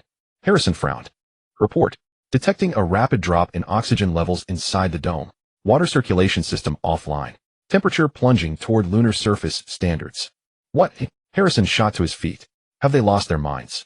Are they going to destroy their own base? Suddenly realization dawned, and his face turned pale. This was not self-destruction. It was a demonstration of capability, an absolute control that could turn this luxurious habitat into a death trap at any moment. This function had not been shown to buyers during the auction. It was prepared specifically for uninvited guests like them. Just then a sharp alarm blared throughout the cockpit. Alert! Alert! Detecting high-intensity energy reaction. Directly behind us. Harrison froze, then whipped around. Through the rear porthole of the ship in the pitch-black void of space, a colossal shape silently emerged from the shadow of the lunar far side, drifting forward. It was a starship. No, it could no longer be called a starship. It was a metal mountain moving through space. Its hull was dark gold, sleek yet aggressive. Its size was 10, maybe 20 times that of the Leviathan. Countless intricate structures clung to its surface, glowing with faint energy light. When it fully emerged from the shadow, revealing its complete form before the Leviathan, everyone in the cockpit, their proud Leviathan before this space fortress, seemed pitifully small. What is that? The aide's voice. Harrison's face was deathly pale, his lips quivered, unable to utter a single word. He finally understood. They had made a fatal mistake from the very beginning. They thought they were hunters, and the other side was prey. But now he realized they were mere ants that had trespassed into the domain of gods. Inside the Genesis main control room, Zhang Sheng watched the horrified expressions on the crew of the Leviathan on the screen. 0. I'm here. Initiate main cannon charging sequence. Power output at 10%. Command confirmed. Bow electromagnetic pulse array beginning charge. A massive ring structure at the bow of the Genesis slowly lit up. Azure arcs of electricity began to gather within the ring, emitting a low hum. Inside the Leviathan's cockpit, all lights began to flicker wildly, and the piercing alarms merged into a continuous shriek. Report. The enemy's weapon system is charging. Energy readings have exceeded the upper limits of our instruments. Our fire control radar is locked forcibly. Cannot break free. Engine instability. Alert. Alert. Anti-gravity system about to fail. Watching the energy gathering at the bow of that massive ship, enough to vaporize them in an instant, Harrison felt all the blood in his body turn to ice. The countdown on the main screen remained at 0413, but it no longer mattered. He knew that if the other side wished, the next second would be their end. Stop! Harrison roared with all his might. Cease all hostile actions. Disengage fire control radar lock immediately. He rushed to the communication console, his hands trembling violently. Get me through to them. Now. Use the highest priority peace negotiation channel. His voice quivered with an unprecedented humility. We request negotiations. Remember, you're to enter alone, unarmed. The cold voice still echoed in Harrison's ears. In the cockpit of the Leviathan, the silence was suffocating. Harrison took a deep breath, straightened his uniform to appear more presentable. I'm going down, he told his adjutant. Colonel, the adjutant blurted out, this is too dangerous. Harrison shook his head. The most dangerous moment has already passed. Harrison's voice was hoarse. If they truly intended to strike, that single shot could have vaporized us all. He was acutely aware of his role now, a messenger sent by Earth to deliver the surrender. A small landing craft detached from the Leviathan and descended slowly onto the landing pad beside the dome of Guanghan Palace. The hatch opened. Harrison stepped out alone. He had strictly adhered to the demand, carrying no weapons, not even his tactical. He looked up at the immense dome before him. Barely a dozen minutes ago, it had been pitch black. Now within the dome, the blue sky and white clouds had reappeared. The lush green grass inside seemed vibrant under the simulated sunlight. Harrison's pupils constricted, and his heart began to pound uncontrollably again. This power to reshape the environment at will was utterly terrifying. A beam of light swept across his body. After confirming he carried no weapons, an entrance in the dome slid open silently. Harrison stepped inside. Warm air carrying the fragrance of grass enveloped him. Soft grass cushioned his feet, and the clear chirping of birds filled his ears. If not for the enormous canopy overhead, he would have thought he was in some ecological park on Earth. A glowing path extended automatically at his feet, guiding him forward. He followed the path through the courtyard toward the circular building at the center. The building's door opened automatically. The interior was minimalist, yet exuded a futuristic opulence. In the center of the living room, an exceptionally comfortable-looking sofa faced a massive floor-to-ceiling window. Beyond the window lay the azure, intoxicating planet. But the living room was empty. No refreshments, no host. Harrison stood in the middle of the room, momentarily unsure what to do. Colonel Harrison. The young, steady voice of a man resonated from all directions, as if the entire building were speaking. Harrison immediately straightened. "Your Excellency, I have arrived. Please sit," the voice said. Harrison hesitated, then sat down on the sofa. The sofa automatically adjusted its angle and softness, allowing him to view Earth from the most comfortable position. "My client wants me to convey that he does not like unacquainted guests in his home." The voice continued calm, yet carrying an unyielding authority, especially guests with ill intention. Harrison's face flushed with heat. He lowered his head and said, "I apologize for our previous actions." "No need for apologies." The voice cut him off. "We speak only of interests and rules. Since you are willing to talk, I will tell you my terms." Harrison immediately perked up. He knew this was the crux. First, the land Guanghan Palace 1 belongs to us as established by the quantum deed. This deed is physical, though anyone who challenges it will be deemed as provoking us. I don't care about Earth's outer space treaty. On my property, my deed is the law. Harrison's heart sank. The other party had directly negated the foundation of all existing Earth laws. Second, the voice continued without giving him time to think. "My client paid $101 billion, not just for the property, but for our security guarantee. But we prefer not to resort to force repeatedly. It would hinder future development. Therefore, I demand that the Earth Joint Command and your respective nations publicly acknowledge Guanghan Palace 1 as private property and guarantee worldwide that you will jointly protect the owner's safety." Harrison froze. This was an open scheme. It effectively forced Earth's most powerful military forces to endorse their client and become part of their security system. This, Harrison tried to argue, requires a collective resolution from all member states. "I cannot personally. That's your problem to solve." The voice said coldly, "Consider it a property management fee. Since you live in this star system, you have an obligation to maintain peace in the community." Harrison was left speechless. He had never imagined anyone could describe Earth's nations in such a way. Finally, the voice turned icy. "What happened today must not recur. The Leviathan should be the last military vessel to come to the moon. From this day forward, all commercial projects of Starry Real Estate on the moon, and in the future on any planet in the solar system, will be protected by our force. If any unauthorized military force crosses the boundary with hostile intent again, we will not warn. We will simply clean it up at the physical level. This is not war, this is garbage disposal." Cold sweat immediately drenched Harrison's back. He understood the 3 rules. First, establish legal principle. Second, bind interests. Third, draw the red line. Together, these 3 rules left no room for bargaining. Because from start to finish, they had never placed him on equal footing. This was not a negotiation. This was a notification. "I have said what needed to be said." The voice returned to calm. "You may leave. I need a clear response from your highest authority within half an hour." Harrison stood up, feeling his legs go weak. I have a question," he gathered his courage to ask. "May I know who I am speaking with?" The voice paused for a moment. A star emblem composed of countless points of light slowly coalesced in the air before Harrison. A cold, emotionless electronic female voice replaced the earlier male voice. "I am the acting CEO of Starry Real Estate, AI0. I am tasked with conveying the chairman's instructions. You are not yet qualified to speak directly with the chairman." The color drained from Harrison's face. He turned stiffly and walked out of the palace on unsteady legs. Earth Joint Command Headquarters. The atmosphere was suffocatingly tense. All data transmitted from the Leviathan, including the video of the confrontation, was playing repeatedly on the large screen. Every frame filled the assembled generals and politicians with a profound sense of helplessness. That technology beyond their era, that absolute power, made all their vaunted military systems look like a joke. He sent an ultimatum. The communications officer broke the silence.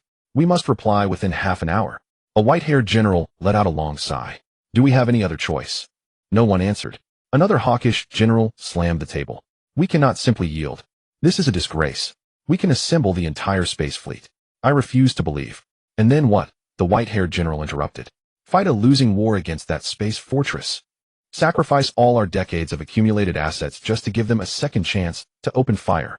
"Don't forget," a strategic advisor in a suit calmly added, "the buyer of Guanghan Palace 1 Griffin represents an ancient European financial dynasty. If we refuse, we effectively declare war on 2 powers we cannot afford to provoke. Starry Real Estate is the seller, Griffin is the buyer. They are already a community of interests. If we resort to force, we become the enemy of that community." Most crucially, the advisor's gaze swept across everyone. Starry Real Estate has presented only commercial behavior. They sell real estate, demand we protect the owner's rights, and want to establish business rules. They have shown no intention of occupation or subversion. They're like a giant that has barged into our pond. We can't beat it, we can't provoke it. The only thing we can do is pray that it just wants to do business in the pond, not flip it over. Another silence fell over the meeting room. Finally, the white-haired general picked up the red phone on the table. Get me Colonel Harrison. His voice carried a deep sense of powerlessness. Tell him we accept all their terms. Moon Guanghan. Zero's voice sounded in Zhang Shang's ear. The other party has accepted all our terms and has promised to issue a joint statement through the highest diplomatic channels globally acknowledging the legality of Guanghan Palace 1 and ensuring its security.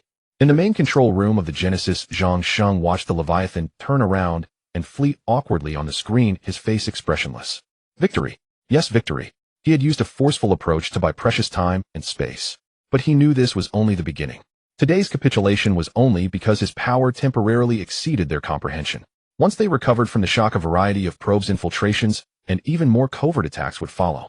A single lunar luxury estate was not enough to keep him safe forever. He had to make the cake bigger. So big that no one could refuse, forcing everyone to board his ship and play by his rules. His gaze passed the blue planet before him, reaching deep into the cosmos, toward the red planet.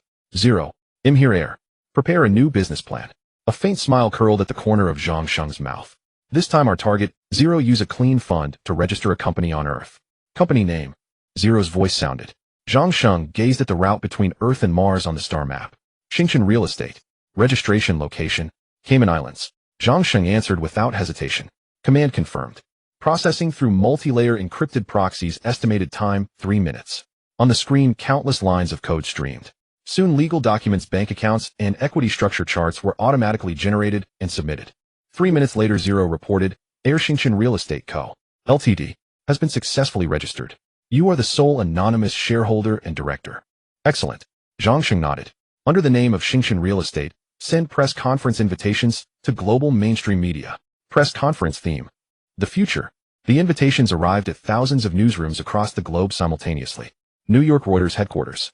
The editor-in-chief frowned at the unfamiliar Xingshan Real Estate logo in the email. What is this again? A new internet company. No idea, boss. But their invitation came straight through our firewall. A tech editor said grimly. What? The editor-in-chief sat up straight. London BBC Global News. Tokyo NHK headquarters. Major influential institutions worldwide received a mysterious invitation.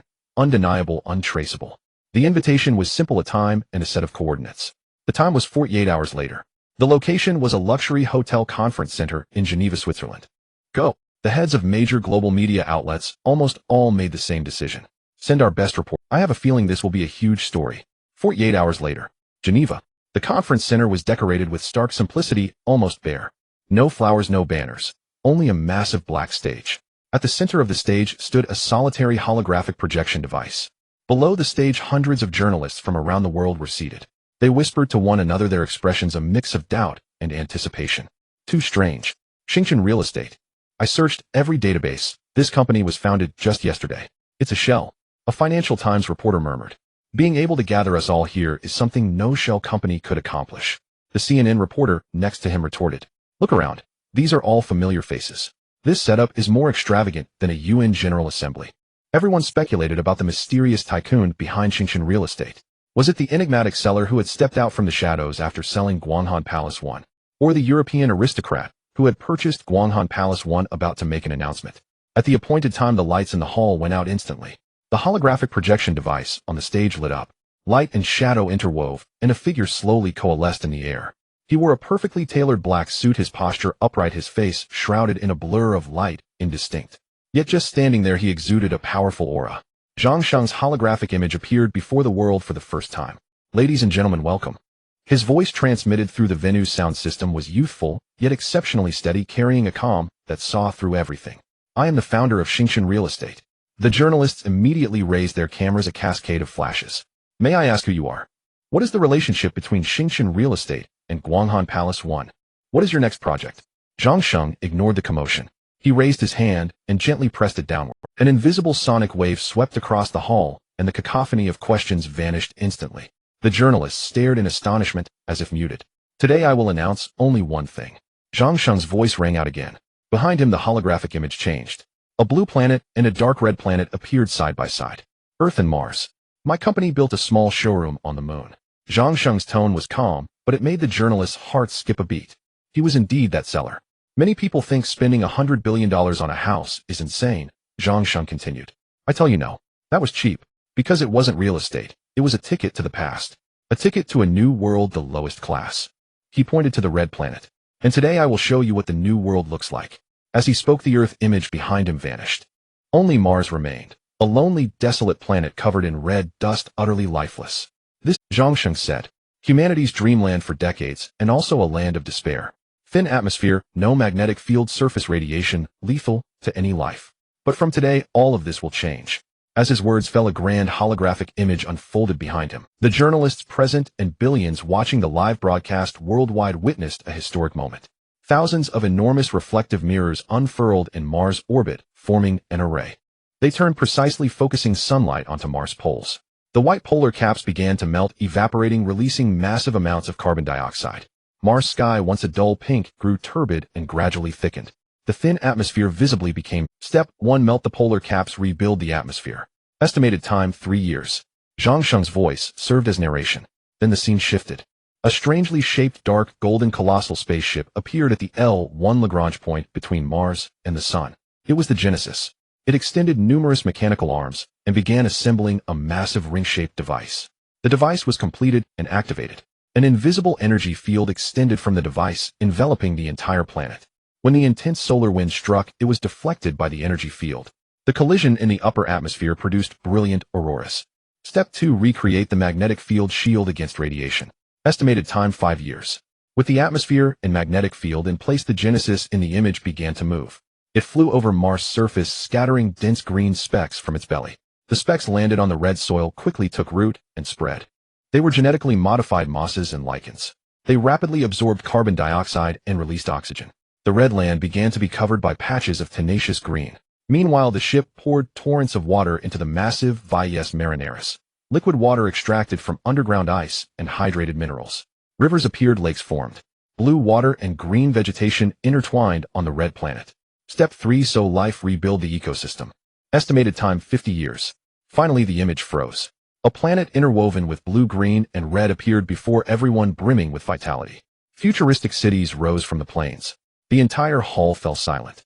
The sight of creation itself stunned everyone into thoughtlessness. This was no longer CGI. It was a documentary from the future. Zhangsheng's holographic image stepped forward again. He looked at the dazed journalists and the complex expressions of world leaders on screens. He knew his goal was achieved. This is the next project of Starry Real Estate. We don't sell houses. Now I know what you want to ask. Where does the money come from? Who pays? A faint smile curved at the corner of Zhangsheng's mouth. This project is open to the world. We don't accept investments. We only sell qualifications. He snapped his fingers. A line of golden text appeared above the beautiful new Mars behind him. Mars immigration qualification option. Price 100 million USD per share. Global limited 1000 shares. This option grants you or your descendants the right to be among the first to set foot on the new world and claim a piece of land within the next 50 years. It is now on sale. First come, first served. This concludes the press conference. With those final words, Zhangsheng's holographic image vanished instantly into the air, giving no one a chance to ask questions. The holographic projection device on the stage went dark. The venue lights came back on. After 10 seconds of silence, the entire hall exploded into chaos. Journalists rushed madly toward the podium, toward anyone who looked like staff. Wait, what is the official website? I represent the Saudi royal family. We want to buy 100 shares. Damn it. Give me Wall Street headquarters now. But there was not a single Starry Real Estate employee at the scene. From start to finish, the press conference had only that mysterious man. He came, he declared, he left. He left behind a colossal bait, unprecedented enough to drive global capital into a frenzy. Genesis main control room. Zhangsheng watched the global network congestion caused by the words, Mars option, on the screen, his fingers tapping rhythmically on the console. 0 is the official website ready. Ready air. It can go online and accept orders at any time. Zhangsheng's gaze passed through the porthole fixed on the still barren red planet, the real Mars. Let the storm rage even fiercer. As his voice fell, Zhangsheng's holographic image dissipated in the Geneva conference hall. The projection equipment on the stage went dark and the lights came back on. The venue fell into dead silence for 3 seconds. Then the entire conference center was instantly engulfed by a deafening roar. Hundreds of reporters charged toward the stage, recklessly waving their arms and shouting at the empty podium.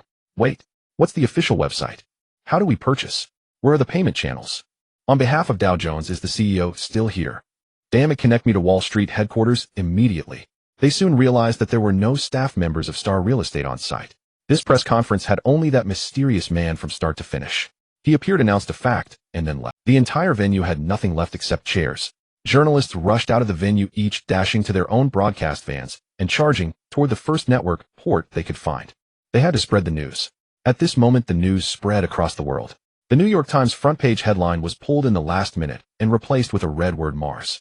The Financial Times website headline used a rare exclamatory sentence, Earth is for sale, and you haven't even gotten a number yet. On BBC's live program, the host stammered through comments on the CG footage, while the expert panel behind him turned pale, none able to refute the massive project. Social networks were near paralysis. The three terms, Mars property rights, Starry Real Estate, and $100 million ticket, caused servers to melt down. Countless people flooded the internet, debating, celebrating, and questioning. This is the greatest vision of the century.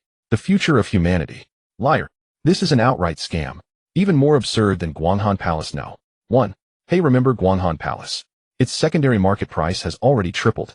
Guess what? Will you miss out again this time? Where's the official website? Who found it? I'd trade all my Bitcoin for a registration code. The uproar online was merely a prelude. The real change was brewing in invisible power centers. In a secret meeting room, a group of military officers and politicians watched the footage repeatedly. Are there any flaws in the engineering simulation? A white-haired general asked in a deep voice. None. A young scientist replied, his voice trembling. Every step from melting the polar caps to establishing a magnetic field has sound physical logic behind it. The technology he demonstrated, we've only theorized it. And he seems ready to start construction. The general fell silent. A man in a suit beside him spoke. He is establishing a sovereignty, a new economic and political entity independent of Earth. And we right now don't even have an entry ticket. Panic began to spread among the top echelons of power. Compared to the government's hesitation and analysis, global capital reacted directly and brutally. At the top floor of a Dubai hotel, a prince in white robes hurled his tablet to the ground. Find him. Use every resource. He roared at his subordinates. I want 50 options. No, 100. Tell that Zhang Sheng that money is no issue. I can buy his entire company. On Wall Street's trading floor, all stocks related to aerospace, basic materials, and biotechnology began. Huge amounts of hot money poured in, all eager to profit. Just then, Starry Real Estate's official website quietly went live. The website design was simple. Against a starry background, only the star logo rotated slowly. In the center of the page was a golden countdown timer. Time until first option, offering 700. Below the countdown was a single clickable button. Register purchase intent. The moment the button lit up, global internet traffic flooded toward this portal. The Genesis main control room. Zhang Sheng stood by the porthole, quietly gazing at the blue planet. On the main screen, the clamorous news images vanished, replaced by a constantly refreshing stream of data. Here, within the first microsecond of going live, the official website received over 3 billion access requests. Zero's voice was calm and even. The 18 server clusters distributed globally all overloaded and crashed after holding out for 17 seconds. We have intercepted over 5 million high-priority emails from all individuals and institutions in the global top 1,000 wealth rankings. Governments of various nations are attempting to contact us through top-level diplomatic encrypted channels. Zero projected a list in front of Zhang Sheng. It was an informal quotation list submitted by some of the world's top consortiums and sovereign wealth funds through various hacking methods and underground channels. They bypassed the official website and attempted to conduct private deals directly with the seller. UBS AG is willing to purchase one option at $300 million. Blackstone Group, $500 million for 2 options. Saudi Sovereign Wealth Fund, $2 billion for a package of 10. The bids grew higher and higher. These influential capital entities on Earth now displayed both greed and fear. They feared being left behind by the new era. Zhang Sheng glanced at the numbers with an expressionless face. He turned off the screen. A successful press conference, he said calmly. Yes, sir. The market response exceeded expectations, Zero replied. The heightened enthusiasm will bring you enormous profits. Behind the profits lies chaos. Zhang Sheng turned and paced slowly in the control room. I sold 1,000 tickets to a new world, but now over 100 million people are trying to squeeze aboard. He stopped, his gaze sharp. I can design Mars, I can build cities. But I cannot negotiate with hundreds of millions of people nor distinguish friend from foe. And I certainly don't want to waste time on endless business games and political wrangling. I need an agent on Earth. Zhang Sheng looked at Zero's virtual image. She must be able to understand my words and turn them into rules that everyone on Earth must obey. Assessment confirmed. You need an Earth Chief Executive Officer. Not just a CEO, Zhang Sheng corrected. I need a commander. She must command capital, control the media, and intimidate politicians. She must turn this chaos into the foundation for Starry Real Estate's growth. Zhang Sheng's lips curled into a faint smile. She must be both brilliant and ruthless. She must love money and power, but she must understand who grants her all of this. 0. I am here heir. Access all human databases on Earth. Spare no public records, financial records, medical reports, or psychological evaluations, including those classified as top-secret intelligence agency files. Find this person for me. Instruction confirmed. Initiating global talent screening protocol. Zero's electronic voice was devoid of any fluctuation. On the main screen, massive data streams began to whirl at incredible speed. Countless faces and resumes flashed across the screen. Screening criteria: top-level global financial operation experience, zero loss record expertise in international law and geopolitics. Psychological profile: model high dominance, drive, extreme confidence, result-oriented, morbid craving for challenges. Complex algorithms traversed the vast database. After a few minutes, the data stream stopped. Only one file remained in the center of the screen. On the first page of the file was a photo of a woman. She appeared to be in her 30s with blonde hair, blue eyes, and sharp, refined features. She wasn't smiling, her gaze was calm and piercing, as if it could penetrate the screen and peer into the depths of every soul. Below the photo was her name, Sophie Martin. Candidate locked. Zero's voice sounded. Sophie Martin, former head of Goldman Sachs Global Investment Division, later founded her own hedge fund. She was known on Wall Street as the Invincible Empress. At 35, after successfully shorting the sovereign currencies of 3 nations in a row, she announced her retirement and went into semi-retirement. Comprehensive evaluation shows a 92.8% success rate for her role as Starry Real Estate's Earth's. Zhang Sheng looked at the woman on the screen. In her eyes, he saw a longing for control and creation that mirrored his own. Her location: Mediterranean, a private island. Very good. Zhang Sheng's lips finally curved into a smile. Connect me with her. Use our secure, encrypted channel. Tell her there's a job I would like to invite her out of retirement for. On a private island in the Mediterranean. Sunlight shimmered on the sea, casting a glittering expanse. A blonde woman lay on a lounge chair by the pool, her eyes closed. An untouched cocktail sat on the table before her. An encrypted communication request bypassed the island's entire security system, connecting directly to her private terminal beside her. The terminal chimed once. Sophie Martin opened her eyes, their green depths unfocused for a moment. She picked up the terminal, studying the unfamiliar call on the screen, its source untraceable. Her brows furrowed. She swiped the screen, accepting the communication. This is Sophie, she said, her voice languid and tinged with hoarseness. A cold, synthetic female voice responded. Ms. Sophie Martin, we have a job offer for you. Sophie, I'm retired, she said, setting the terminal down, ready to hang up. This is a job you cannot refuse, the voice continued, its tone flat. Sophie paused. She picked up the terminal again and sat upright. Who are you?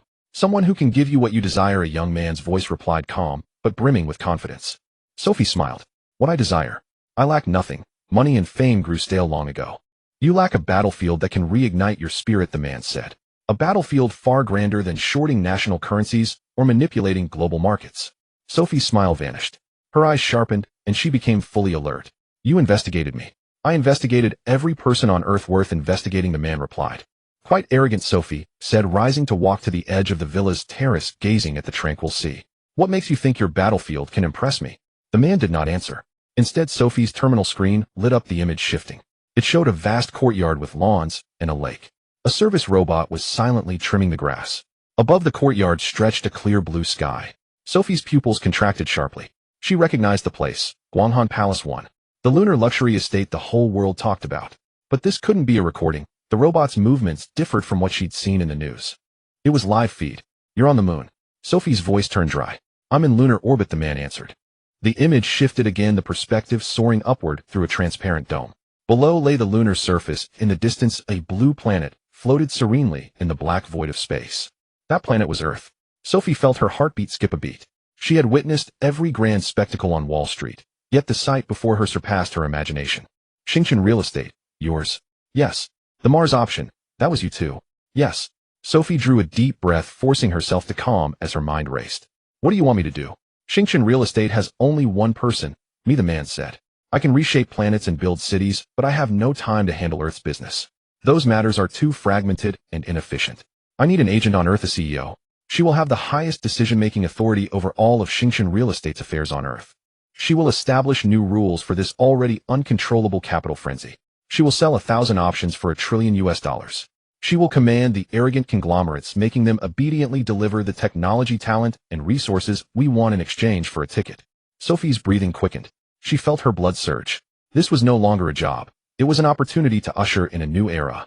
My compensation, Sophie said, her voice regaining its coolness.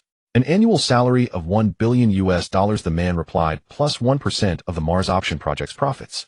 Sophie said nothing. The number was staggering, but not enough to sway her. But that's not the point, the man continued. What matters is I'm giving you a chance. A chance to stand above all nations and capital giants to set the rules of the game for the next 100 years. Sophie Martin, you're not working for me. You are my partner. I expand into the universe. You build your empire on Earth. Sophie fell silent. She gazed at the distant ocean, once so vast to her, now seeming no more than a pond. Sophie turned back to the terminal.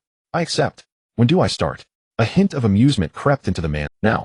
The communication ended. Sophie Martin stood still for a few seconds, then a cold smile spread across. She tossed the private terminal casually into the pool. Water splashed. Retirement was over. She picked up another satellite phone and dialed a number. Anna, she said, her voice crisp and decisive. It's me. Vacation's over. Book me the earliest flight to Geneva on my private jet. Also notify our former legal and financial teams. Everyone. I'll meet them on an encrypted channel in 1 hour. Anyone late need not show up again. The assistant on the other end seemed startled, hesitating. Boss, what's happened? Sophie walked to the table, picked up an expensive pair of sunglasses, snapped them in two, and dropped them into the trash. We've taken on a new project. Her gaze pierced the floor-to-ceiling windows toward the sky. The project is named The Future. Sophie Martin's project was launched, and the global capital market plunged into absolute chaos. After the website of Tycoon Real Estate crashed, it never showed any signs of recovery, leaving everyone without a channel of communication. Panic spread rapidly through every financial center.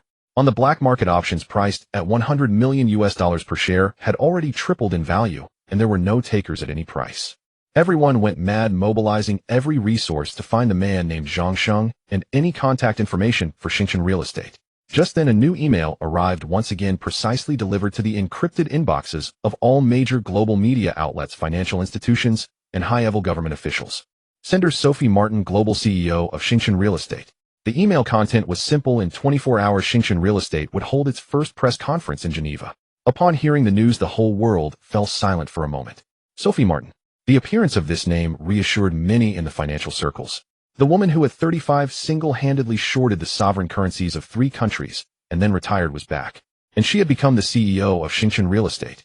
Panic was instantly replaced by fervent anticipation. Everyone understood that the chaos had ended and the true rules of the game would be dictated by this woman. 24 hours later, at the Intercontinental Hotel in Geneva, the press conference venue was packed. Unlike Zhang Sheng's previous empty press conference, this time the room was filled with powerful figures from around the world. Journalists, bankers, and special representatives sent by various countries. Their eyes were a mixture of greed, anxiety, and reverence. There was no opening speech, no host. When the time came, a woman in a black business suit with her blonde hair impeccably styled walked onto the stage alone. Sophie Martin. She walked to the podium and surveyed the room. Her gaze was calm and sharp. Wherever it swept, the once chaotic venue fell silent instantly. Ladies and gentlemen, Sophie began, her clear voice spreading through every corner of the venue via the microphone. I am Sophie Martin, CEO of Tycoon Real Estate. Her opening was straightforward. I know why you are all here. For Mars, for that 1 million square kilometers of land, for 1,000 qualifications for the future. I also know about your anxiety over the past 24 hours. The website crashed, the closed channels, the chaotic pricing. She paused, a cold curve forming at the corner of her lips. Now I declare that such chaos ends here. From this moment on, Tycoon Real Estate will establish the sole rule for this asset sale. Everyone in the audience held their breath, leaning forward slightly. First, the 1,000 Mars options will be released in 10 batches for public sale. Each batch will consist of 100 shares.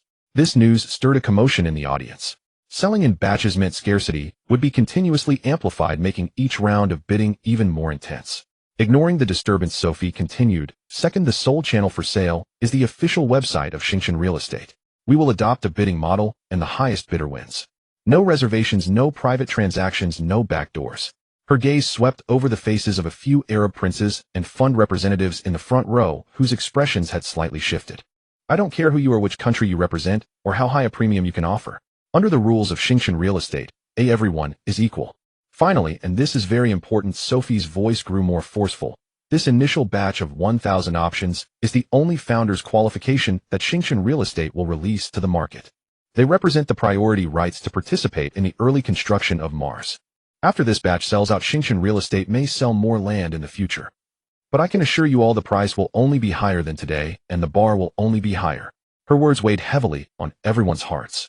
In the harshest way possible, she told the world, what you buy today is the lowest price. If you don't act now, you won't even have the right to regret later. That's all I have to say. Sophie concluded. Now you can prepare your money.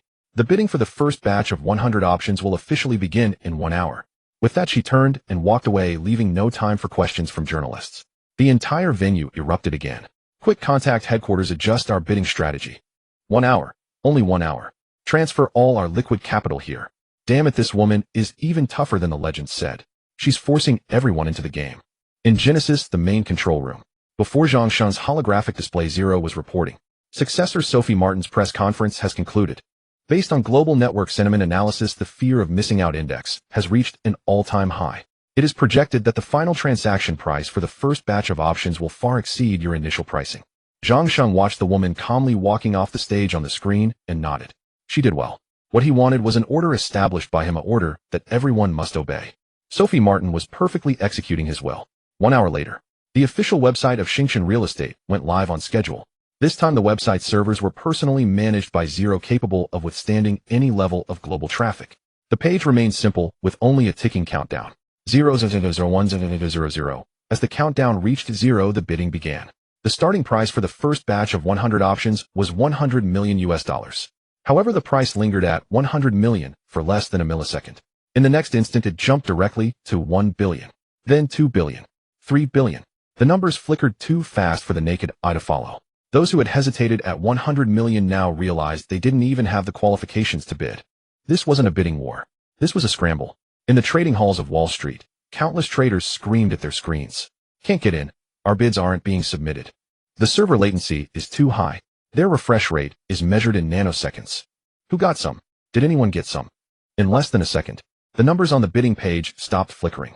A red line appeared on the screen. This round of 100 options has been completely sold out.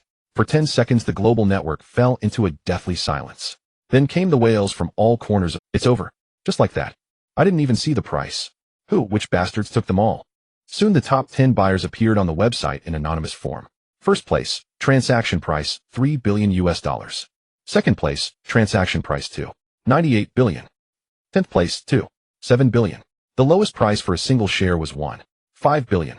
The total transaction amount for the 100 options exceeded $200 billion.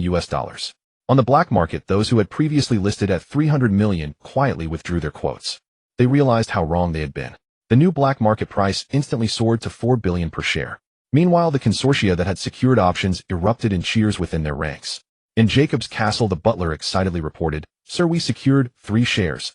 Average cost $2.8 billion. Jacob leaned back in his chair, letting out a long sigh, a rare smile spreading across his face. Excellent. Tell our team to prepare for the next round. Spare no expense. We must secure at least 10 shares. Countless calls trying to pull strings flooded into Sophie Martin's office. Her personal assistant, Anna, was overwhelmed. Boss, it's the CEO of Blackstone Group. He wants to speak with you. Sophie was reviewing the strategy report for the next round, not lifting her head. Tell him I'm busy. But he says they're willing to pay an extra 20 commission on top of the transaction price, just to pre-order 5 shares. Sophie finally looked up and glanced at Anna. Anna, I'll say this one last time. Her voice was calm, but it sent a chill down on his spine. Add all these numbers asking for favors to the black. If this happens again, don't bother reporting to me. The rules of Starry Real Estate. I say them once, and I won't repeat them. Yes, boss. Anna lowered her head immediately. Sophie's gaze returned to the screen where the new instructions from Zhang Sheng had just been transmitted through Zero. Looking at the procurement list, Sophie's eyes sparkled with excitement. She dialed Zhang Sheng's encrypted communication. Boss. Sophie's holographic image appeared in Genesis' main control room. The first tranche of funds has arrived.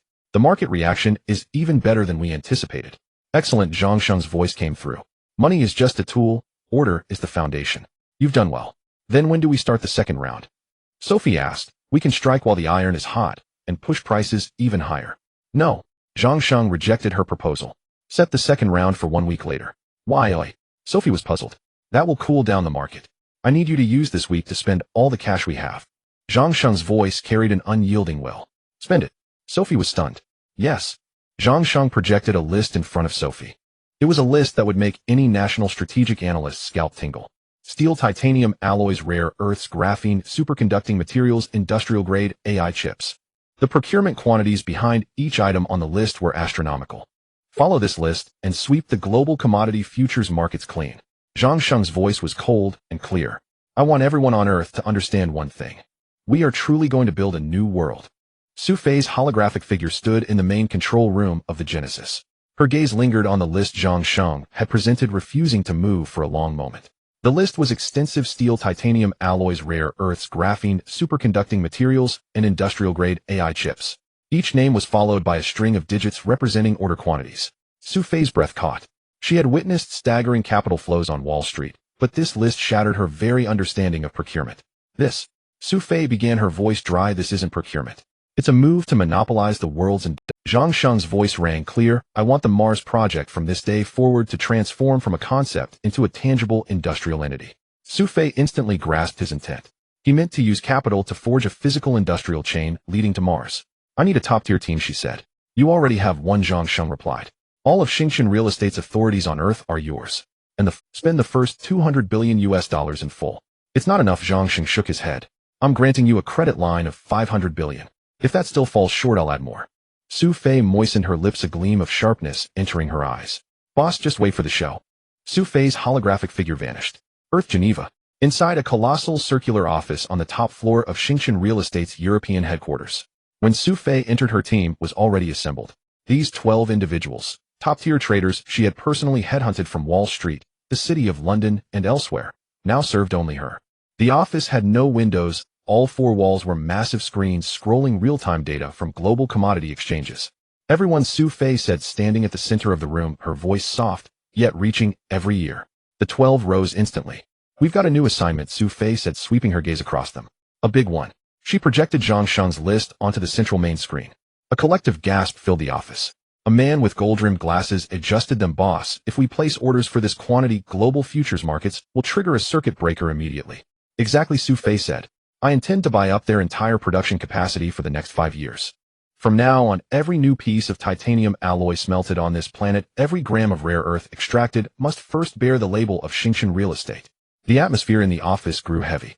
Anna, connect to the trading servers, Su Fei ordered. Servers connected. Her assistant Anna replied. Everyone return to your stations. Prepare to execute the dust plan. The 12 traders immediately sat down and donned neural link sensors. Their consoles lit up, countless streams of data flashing before their eyes. First target steel and specialty alloy futures. Su Fei issued her first command. Execute. The 12 pressed the trading command simultaneously. At major exchanges in New York, Chicago, on the screens the steel futures price curve was instantly pulled into a vertical straight line. Countless buy orders ignoring price poured into the system, swallowing everything in sight. What just happened? Someone exclaimed in the trading hall. A whale is in the market, sweeping everything. Which fund has gone mad? The sell orders were cleared in an instant. The price surged 20% in a single breath. Then 50, 100%. On the exchange's main screen, red circuit breaker alarms flashed frantically. Steel futures market halted. Silence descended in Su Fei's office. Excellent, she said, studying the curve on the screen. Next, non-ferrous metals with a focus on titanium and lithium. Execute. The same scene unfolded across global rare metal exchanges. Titanium prices quintupled in 3 minutes. Lithium prices punched straight through their all-time highs. Every fund holding short contracts was instantly liquidated, trillions of dollars in wealth evaporating within minutes. Boss, reported the man with gold-rimmed glasses, someone is countering us. A strong selling force has entered, trying to drive prices down. Who? Several old guard hedge funds on Wall Street. They've allied. They want a short. A cold smirk curled Su Fei's lips. Then crush them. Pour in all the reserve capital, Su Fei commanded. Use the money to devour their orders. In the world of data, the battle between bulls and bears had begun. One side sold furiously, the other bought with equal frenzy. The price curve jolted violently up and down. Countless capitals were drawn into the fray. In the end, before the immense war chest of Xingqian Real Estate, the Bear Alliance collapsed. After their final sell order was consumed by orders remained relentless. The price soared unimpeded.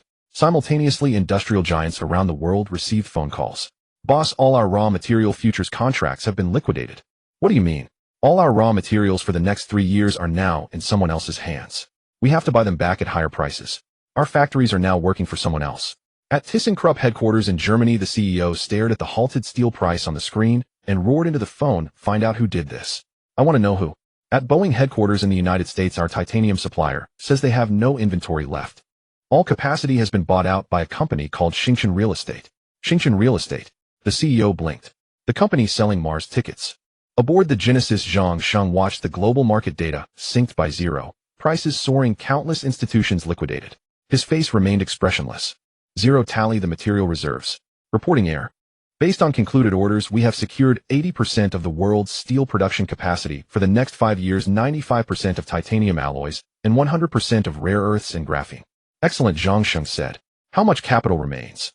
The dust plan consumed $470 billion US. The account balance is $30 billion. Tell Su Fei to stand down. The objective is achieved, Zhang Sheng said. Next, notify all suppliers whose capacity we've bought. Zhang Sheng rose and walked to the porthole. Tell them that Starry Real Estate will pay the full amount on time. But the delivery point is not any port on Earth. I want them to deliver the goods to the moon. A month later, the Genesis hovered silently in its designated orbit on the far side of the moon. On its hull, some modules had changed with more massive externally attached structures and docking bays appearing. The secondary system upgrade had been completed, multiplying its carrying capacity several times over. Zhang Sheng stood at the porthole of the main control room. In his field of vision, over 100 points of light were forming a line towards Earth, flying in his direction. Those were cargo ships from different nations. Laden with supplies Zhang Sheng had purchased with money, they arrived punctually at the delivery point. Here, all supplies have been inventoried and matched the list exactly, Zero's voice sounded. Zhang Sheng watched the fleet assembled from Earth's top-tier transport capabilities. They appeared minuscule before the Genesis. The Genesis extended thousands of mechanical arms of varying sizes, receiving with precision and efficiency. Containers were opened, countless ingots of metal, blocks of material, and precision equipment were guided by gravity into the Genesis, various storage modules sorted by category. The entire process lasted over 10 hours. When the last batch of supplies was swallowed into the hull, the Genesis material reserves reached a very high level. Excellent. The corners of Zhang Sheng's mouth lifted slightly. He knew that Starry Real Estate had proven itself to be more than just a company with empty concepts. It now possessed the material foundation to turn blueprints into reality. On Earth, people watched the cargo ships returning empty-handed, then looked at the still soaring international market prices of goods, and finally understood something. That mysterious Starry Real Estate was not joking. They truly were going to build a new world. And they, the people of Earth, had just willingly provided the first batch of materials for that new world's construction. Geneva Starry Real Estate headquarters. The atmosphere in Sophie Martin's office was tense. Her newly assembled team now stood around her desk, each wearing a look of astonishment. Boss, are you sure you want to do this? The chief trading officer, a man who had once held a high position at Goldman Sachs, spoke with a tremor in his voice. The quantities on this list are enough to buy out the global production capacity for the next 3 years. This will directly affect the existing commodity price system. Then let it, Sophie replied simply. My orders to you are to execute. Now. Immediately. At once. Her gaze swept over each person. Initiate scorched earth. Use all our cash regardless of cost, no upper limit. I want to see every futures contract for the goods on this list sitting in our accounts within 24 hours. Yes, ma'am. The team responded in unison, their expressions turning serious. A rapid acquisition targeting global commodity markets had officially begun. Chicago Mercantile Exchange. Steel futures prices were fluctuating in a gentle curve. Suddenly, a massive buy order struck without warning, yanking the price curve into an almost vertical angle. Before traders could react, even more buy orders flooded in. The price triggered the first circuit breaker within. Traders were bewildered. What's happening? Which institution is hoarding? Can't trace it. The account is encrypted through multiple layers. The same scene played out simultaneously on every global market related to the list. Starry Real Estate's capital began absorbing all circulating futures contracts. Prices skyrocketed, triggering circuit breakers, and after recovery, they skyrocketed again, triggering more circuit breakers. Financial analysts worldwide were baffled. Staring at the vertically soaring candlestick charts on their screens, they could not fathom what was happening. Who was buying everything? 24 hours later, Sophie's team reported to her. Boss, mission accomplished. We now control all futures contracts for the goods on the list for the next 3 years. Total expenditure $130 billion US. Sophie watched the chaotic scenes across global markets on her screen, her face expressionless. Good. Now proceed to step 2. She dialed several special numbers. On the other end of the line were the top executives of Boeing, Lockheed Martin, the European Space Agency Roscosmos, and the China Aerospace Science and Technology Corporation. This is Sophie Martin, she began directly. Starry Real Estate has a batch of supplies that needs to be delivered to a designated low Earth orbit. Whoever can complete the task fastest will receive 5 priority tickets for the next round of Mars rights auction. A brief silence followed, then urgent questions exploded. Sophie did not explain further. She simply sent over the massive supply list and delivery schedule. 5 minutes later, her office phone was ringing off the hook. The previously aloof aerospace giants were now scrambling like ordinary contractors for this enormous transfer. 5 priority tickets at this moment meant at least $10 billion US in profit, and more importantly, a leading position in future space exploration. A global competition for Starry Real Estate's transport orders had begun. Numerous heavy-lift rockets were urgently dispatched to launch sites. Ports and railway systems worldwide started operating with unprecedented efficiency, moving mountains of steel, rare metals, and equipment to the final assembly plants of various space centers. Everything was ready. Zhang Sheng decided the time had come and formally set sail. Unlike the secret mission to the moon last time, Starry Real Estate now grandly announced a live global broadcast of the Genesis voyage to Mars. "Boss, are you sure about broadcasting?" Sophie's holographic image appeared in the main control room, her expression serious. "This will expose the Genesis completely to everyone's eyes." Zhang Sheng looked out at the blue planet through the porthole and said, "To establish authority, one must display strength. I need everyone to see how the future we talk about is built step by step. I want them to get used to our existence, to get used to us." Sophie immediately grasped Zhang Sheng's intention. She nodded. "Understood. The publicity department will cooperate fully. This will be a broadcast with extremely high ratings. Tell the world." Zhang Sheng turned to face the main screen. "The ship that will build a new world has set sail." Sophie's image faded. Within minutes, every internet-connected screen worldwide, phones, computers, even outdoor billboards, was forcibly taken over by the same image. It was a pitch-black cosmos with the moon's cratered surface in the background. In the center of the frame was Starry Real Estate's logo and a countdown. Time until Genesis launches 1000. The global network instantly buzzed. "It's here. Finally, after waiting so long, we finally get to see that legendary spaceship." Quick turn on the holographic TV at home. This is more thrilling than watching a World Cup final. Billions of people dropped everything, their eyes fixed on the cold countdown. The seconds ticked away one by one. When the numbers hit 0, the moon's surface in the image suddenly began to tremble violently. A giant ring-shaped metal door slowly rose from beneath the lunar dust, opening into a dark entrance leading deep underground. It was a colossal hangar hidden on the far side of the moon. Viewers worldwide held their breath. A beam of light emerged from the hangar's dark depths. Then a dark gold bow slowly emerged from the entrance. It was enormous. Just the bow alone was the size of a small city. Its armored surface was covered with patterns gleaming with metallic luster. The hull's lines were fluid, yet powerful, blending industrial aesthetics with a sense of high technology. When the entire hull of the Genesis had fully exited the hangar and hovered silently in lunar orbit, viewers around the world fell silent. It did not resemble any human-made spacecraft. It looked like a creation from a higher civilization. At that moment, all speculation about special effects and fraud vanished. Inside the Genesis main control room, Zhang Sheng sat in the captain's seat, watching the rapidly refreshing global network data on the main screen. Here, the number of live viewers worldwide has exceeded 4.5 billion. All skeptical comments have been cleared to zero. Zero's voice reported. Zhang Sheng paid no attention. His gaze passed through the porthole toward the distant red planet. "Zero. I'm here. Start main engines, set course, target Mars." Command confirmed. Main engines initiating charging. 3, 2, 1. In the live broadcast, dozens of giant ring-shaped engines at the Genesis stern lit up in sequence. Blue flames burst from the engines, yet there was no sound. In the silent cosmos, the light blossomed soundlessly. The Genesis began to accelerate slowly. It turned into a streak of light trailing a blue tail and officially commenced its voyage toward the red planet.